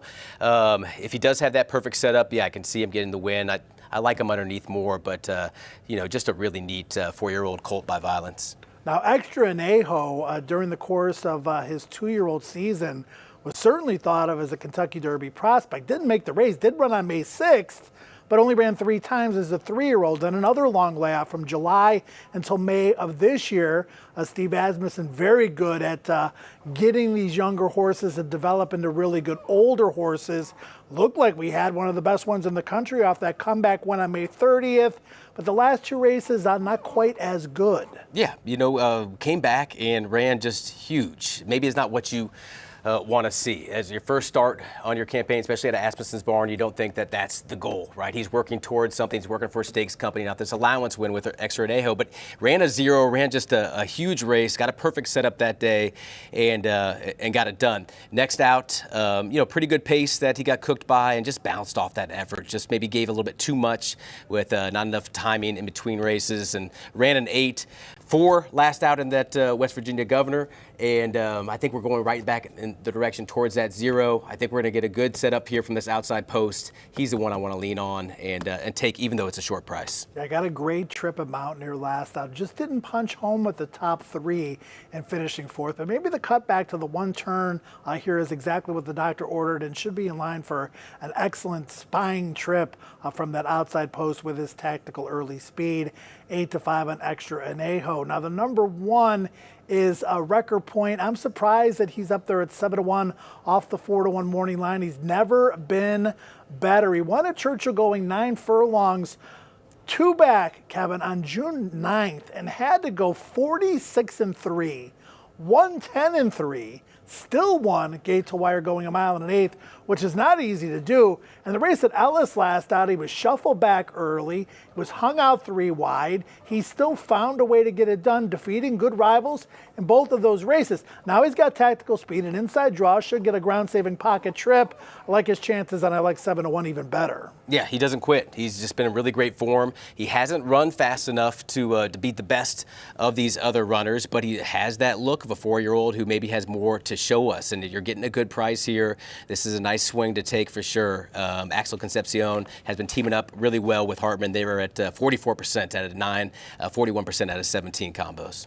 Similar running style for the 5 Arrow Smash, who has done well sprinting. He's done well in stretching out his talents to 7 furlongs and a mile. He did run a mile at Saratoga last out. Kind of sort of inherited the lead, Kevin, and they went slow early. 24 flat, 47 and change. Lost the lead. Took him a while to switch leads in the stretch, but when he did, he held safe. Fits this race, likes this distance, likes this racetrack. Yeah, Arrow Smash is kind of the same story. Maybe we just haven't seen the best yet. I've liked his efforts. 2 of his 4-year-old starts, he's ran 3s. If he's got more to show us, he definitely fits in the picture. If I got away from Extra Nejo, I would get on Arrow Smash coming out from Phil Bauer. Seems like a very logical one, but you're getting a better value there at 4-1. Move over to the 2 WW Candy. Luis Saez looking for his 4th win here tonight. Horse ran really well, 2 back behind Gulfport to be 3rd, kind of picking up some pieces late over 6.5 furlongs. Mike Maker claimed him with one thing in mind, moving him to the turf as a son of Twirling Candy. That did not go well at Ellis Park. Now we move back to the main track, but we go further than we normally do when we run on the dirt. Yeah, his best gets a piece of this. He's in a new barn, in Maker's barn. It has been a little bit chilly. Kentucky Downs didn't get a win. That was surprising. Usually a meet that he has a lot of success at. WW Candy's one that maybe I'd use underneath. I just don't think that he's got it to compete with these. Rick Heber with a Gulfstream Wave with Norm Cassie at the helm. Shout out to Shags, who's very confident in his horse's chances today off the runner-up performance behind Hear My Song in the Hill Memorial at Ellis Park. Should be forwardly placed and could improve off a race that maybe he expected to need. Don't forget about the money back offer courtesy of Twin Spires. Bet a horse to win. If they run 2nd or 3rd, you'll get up to $10 back. Really good featured race at Churchill Downs here on the Twilight Thursday. Best of luck.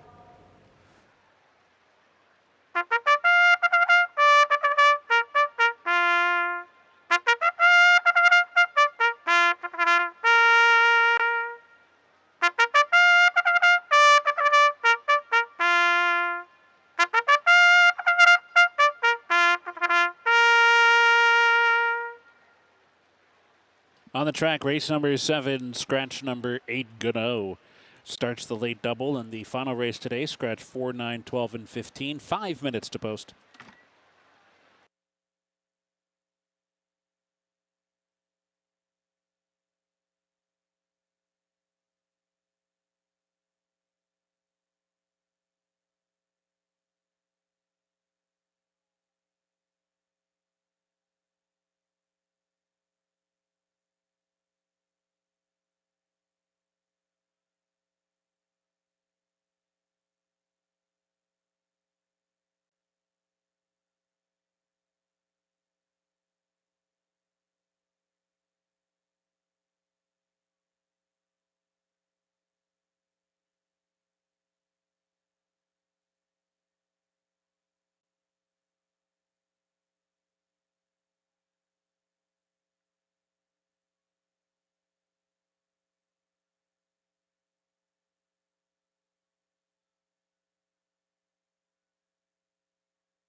1 minute.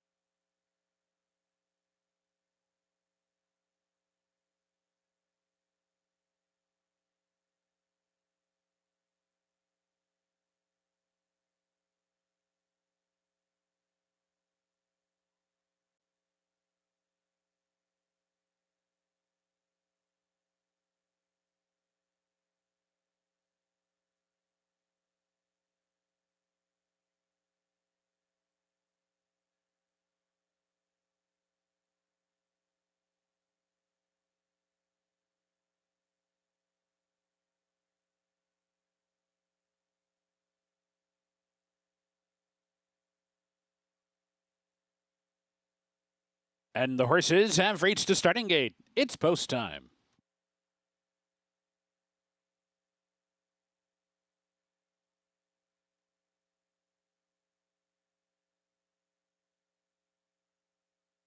Waiting for Confidence Game. Extra Anejo and Bromley.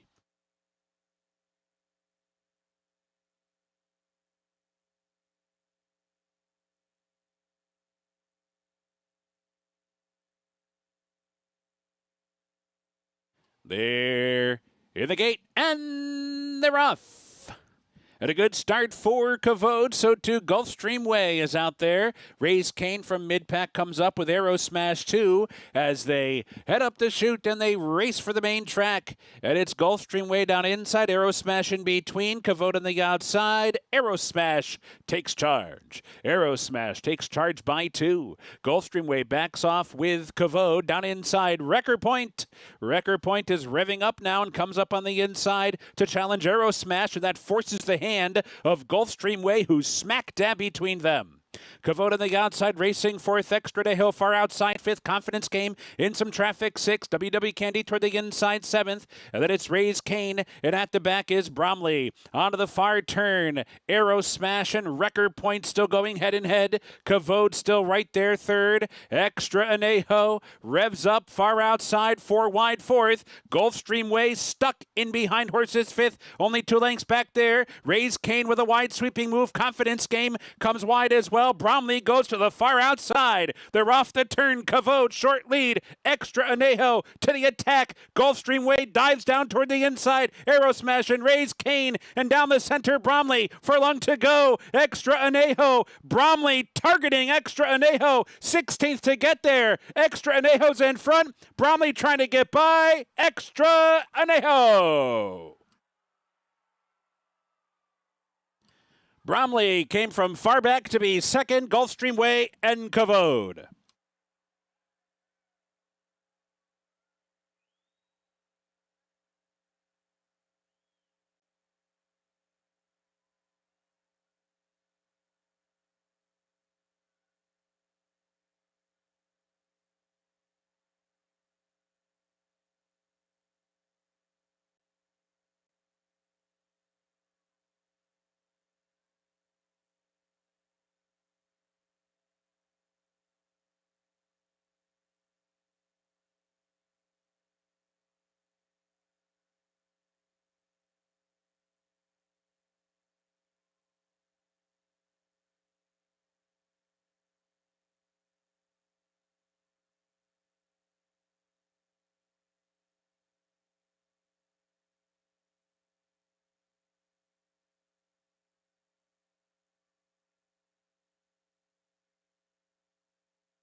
Number 9, Extra Anejo first, 10 Bromley second, 3 Gulfstream Way third, 7 Cavode fourth, and number 6, Race Cane fifth. Not official.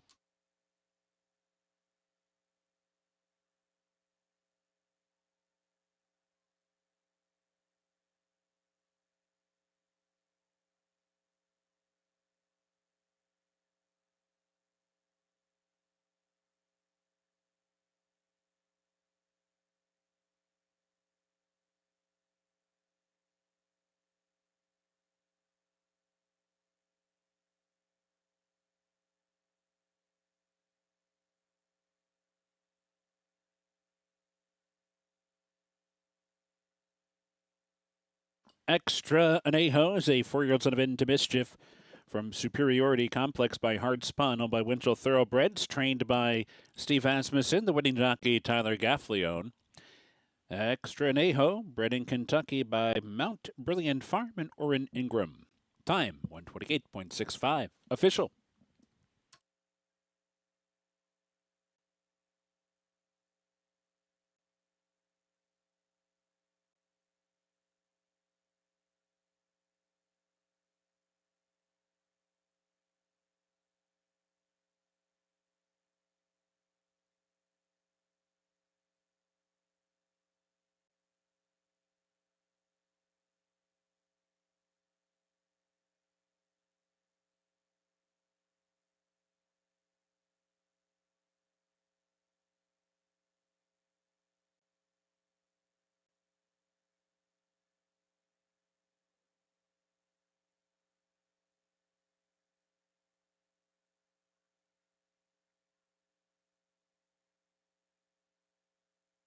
Eighth race in 22 minutes. Scratches of the Ford 9, 12, and 15. Number 3 is 4 pounds over. Hernandez rides the 10. Bejarano the 13. 22 minutes to post. In the winner's circle, the presentation, race 7, the Love Ya, Love Ya, Love Ya Classic. To the connections of Extra Anejo. Welcome to Churchill Downs.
They're in the gate, and they're off.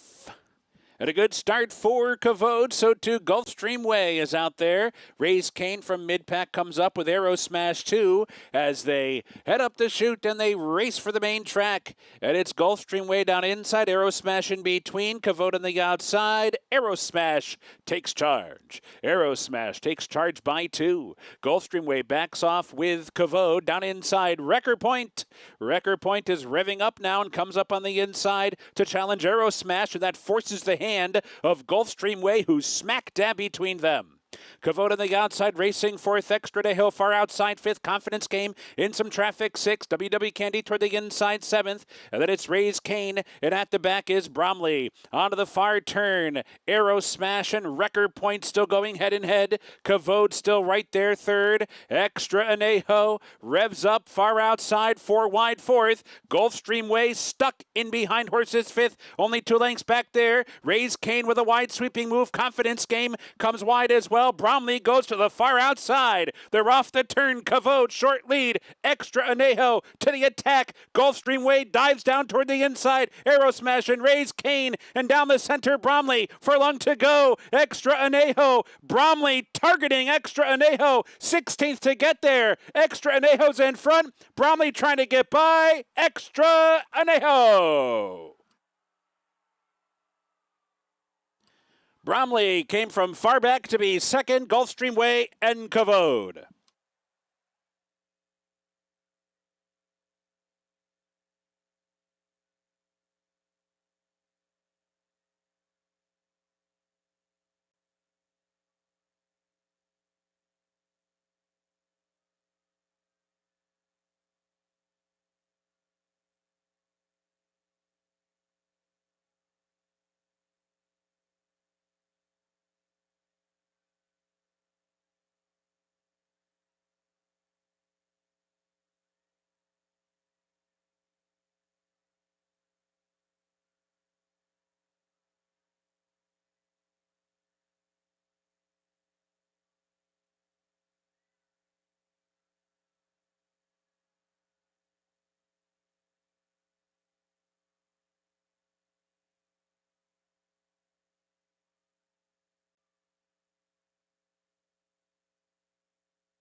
backhand, rolls up and grabs the lead. Down to the wire. A gutsy winner there.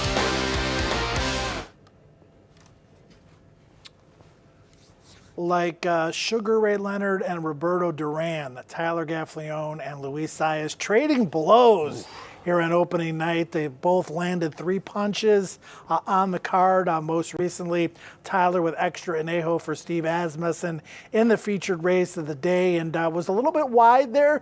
Did seal the deal late. Looked pretty good doing it, and how good is Extra Anejo now? How good can he be? I think that still remains to be seen, but did what he was supposed to do tonight. Yeah, you got to think that they accomplished what they wanted to do there.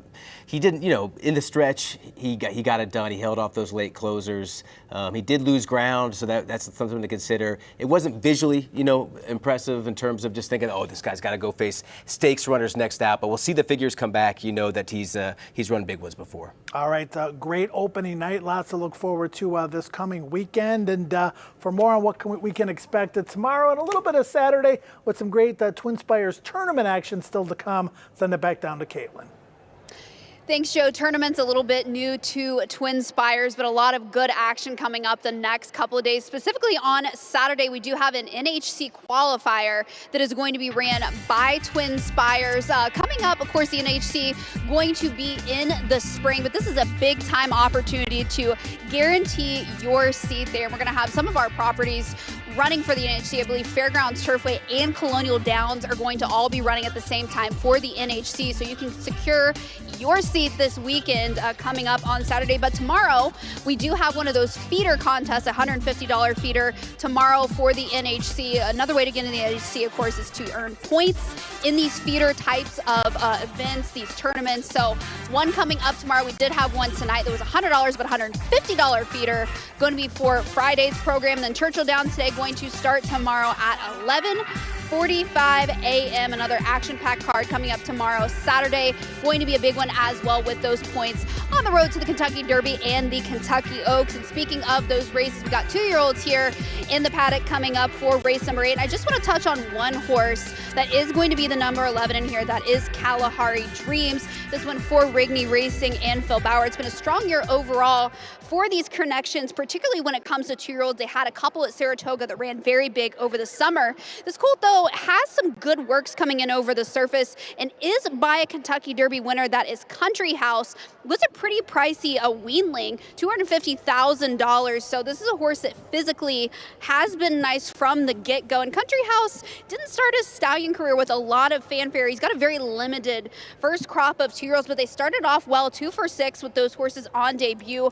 Both of those horses winning on grass sprinting for the first time. They've got some good performances over the dirt too, and this dirt, of course, is a little bit of a surface. It's pretty friendly to horses with that turf breeding. So the way the Rigney barn has been firing, the way the horses breeding is, and how precocious Country House has been, give me the number 11 Kalahari Dreams here on debut in the finale. All right, Caitlyn, I'll get a pick of the paddock from you in just a little bit. We'll see if it is Kalahari Dreams or someone else.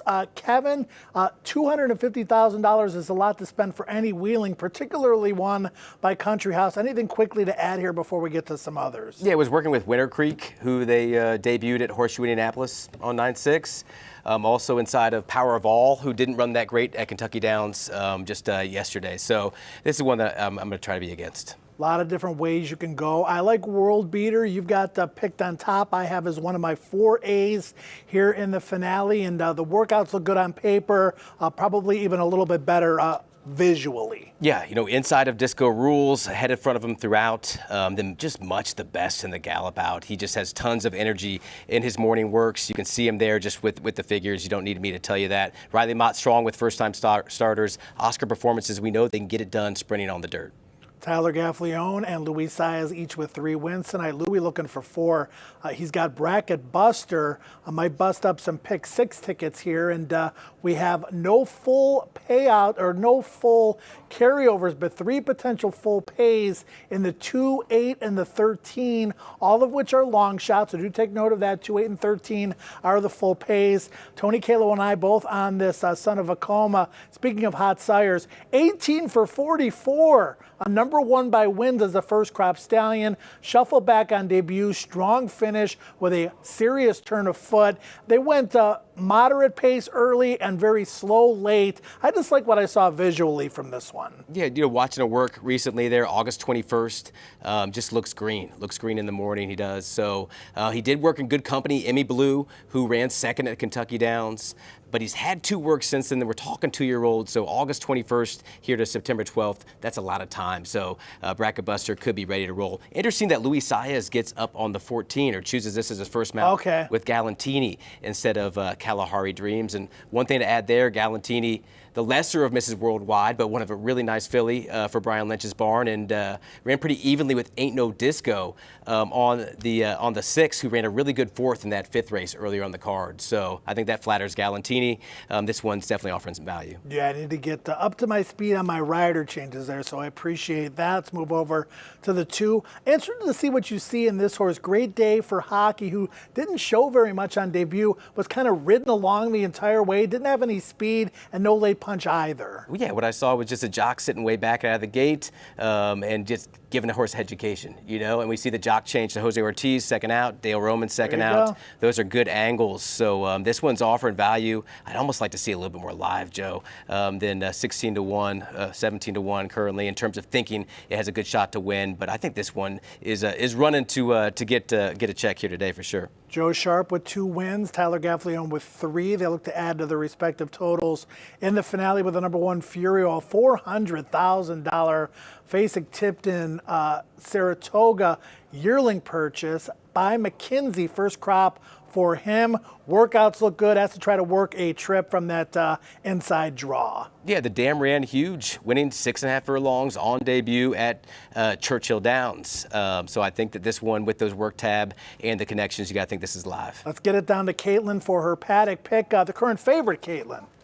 Yeah, getting ready to send this horse out as Eric Asmussen is getting ready to get a leg up. This is the number 3 Zandvoort, going to be my Paddock pick here in this race. Looks very, very similar to the sire Good Magic. Good Magic, of course, very good with 2-year-olds in general. I just like the way this horse has been in the paddock. He's been very, very quiet. He's been the quietest out of the bunch. Sometimes that's not necessarily a good thing, but with this horse, I do think it is. The way Steve has him, this horse is very, very relaxed. You can tell he's definitely had a lot of paddock schooling coming into this race. So this is a horse that I thought his demeanor was very, very good coming into this race. There was a couple that weren't necessarily on bad behavior in here, but maybe just not quite as alert and paying his attention as I wanted them to. But Zandvoort, very relaxed here in the paddock. So he's going to get the paddock selection from me. All right, thanks, Caitlyn. Final call to post of the evening with Steve Buttleman.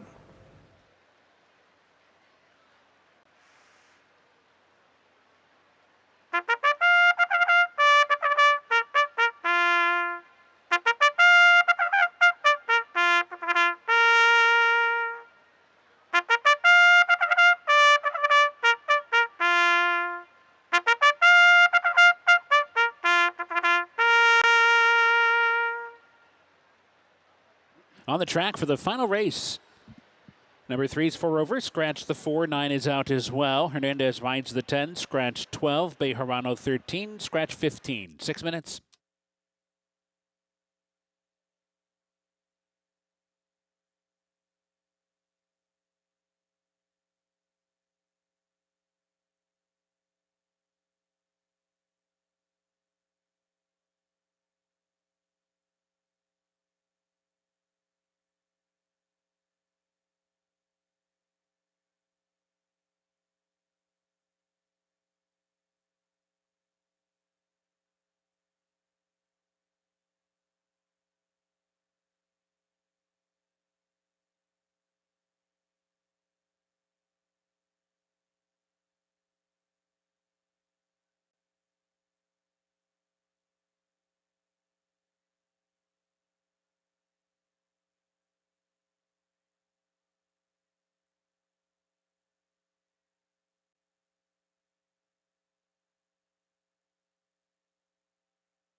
Post time in a minute.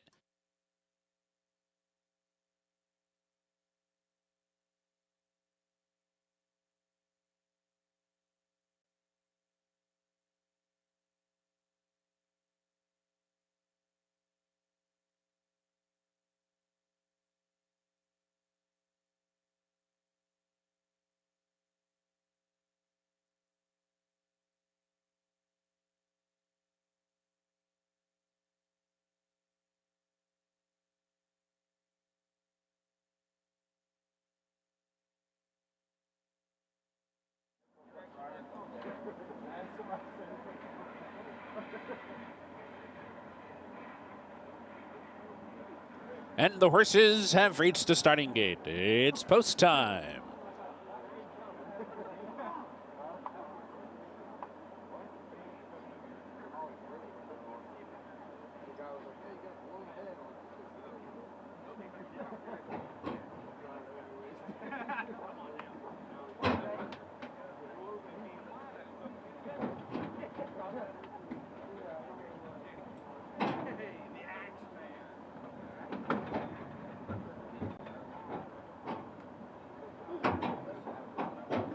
Waiting for World Beater, Otter Mischief, and Galantini.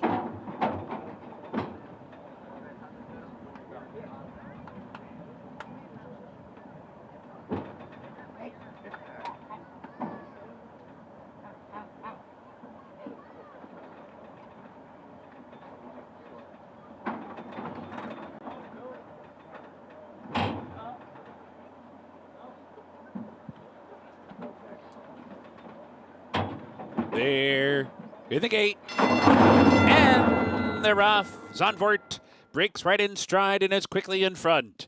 Furio down inside comes on to challenge, and now Furio comes on to take the lead. So Furio's in front. Zandvoort with that good start is right there. Second, Bracket Busters racing third. Otter Mischief on the move from fourth. Quintillion toward the inside is now fifth. Big Boats racing in sixth. Great Day for Hockey is seventh. Kalahari Dreams is racing in eighth. Cops up in the ninth. World Beater down inside 10th by 6 or 7. Galantini has been outrun so far. Furio hits the far turn, throws down a quarter in 21 and 3, pushed along by Zandvoort. Zandvoort just a half a length behind as they round the far turn. Has to go now, picking it up is Zandvoort, now veering out just a bit. Quintillion starts to muster up a wide rally. So too Kalahari Dreams going past Bracket Buster. Big Boats in behind them. Great Day for Hockey cut the corner beautifully. They're off the turn. Furio's in front still. Furio 2.5 length lead. Kalahari Dreams set down for the drive. Big Boat is there. Zandvoort gives way. Quintillion, Furio's in deep water.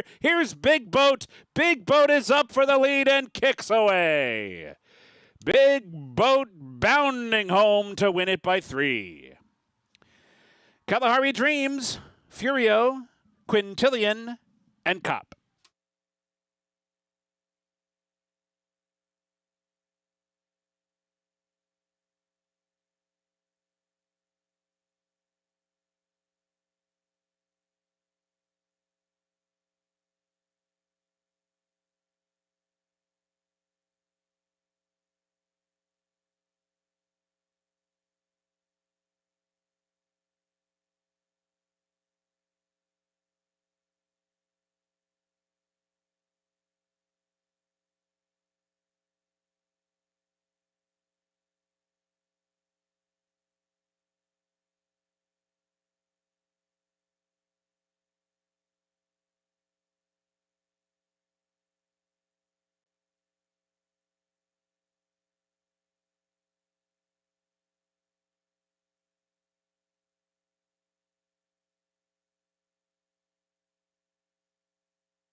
It's official.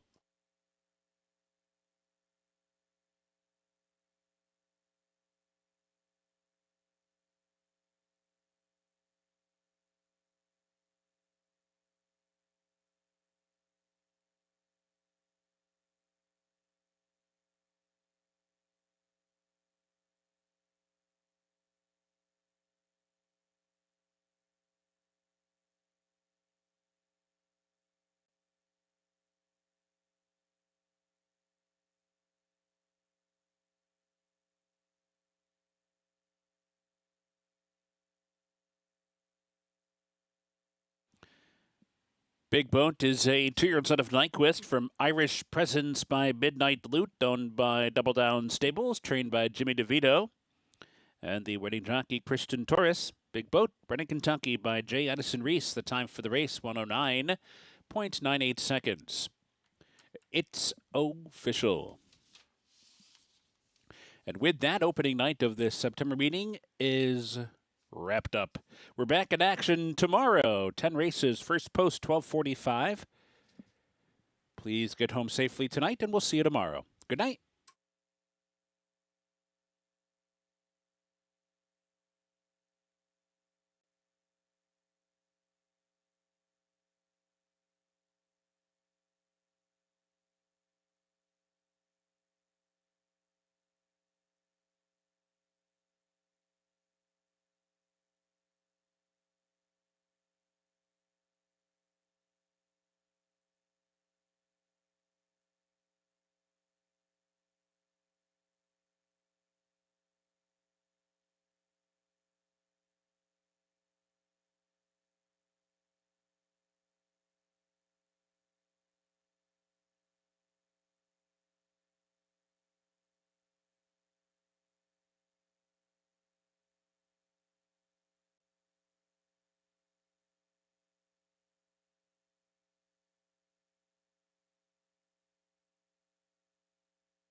They're in the gate. And they're off. Zandvoort breaks right in stride and is quickly in front. Furio down inside comes on to challenge, and now Furio comes on to take the lead. So Furio's in front. Zandvoort with that good start is right there. Second, Bracket Busters racing third. Otter Mischief on the move from fourth. Quintillion toward the inside is now fifth. Big Boats racing in sixth. Great Day for Hockey is seventh. Kalahari Dreams is racing in eighth. Cops up in the ninth. World Beater down inside 10th by 6 or 7. Galantini has been outrun so far. Furio hits the far turn, throws down a quarter in 21 and 3, pushed along by Zandvoort. Zandvoort just a half a length behind as they round the far turn. Has to go now. Picking it up is Zandvoort, now veering out just a bit. Quintillion starts to muster up a wide rally. So too Kalahari Dreams going past Bracket Buster. Big Boats in behind them. Great Day for Hockey cut the corner beautifully. They're off the turn. Furio's in front still. Furio 2.5 length lead. Kalahari Dreams set down for the drive. Big Boat is there. Zandvoort gives way. Quintillion, Furio's in deep water. Here's Big Boat. Big Boat is up for the lead and kicks away. Big Boat bounding home to win it by 3. Kalahari Dreams, Furio, Quintillion, and Cop.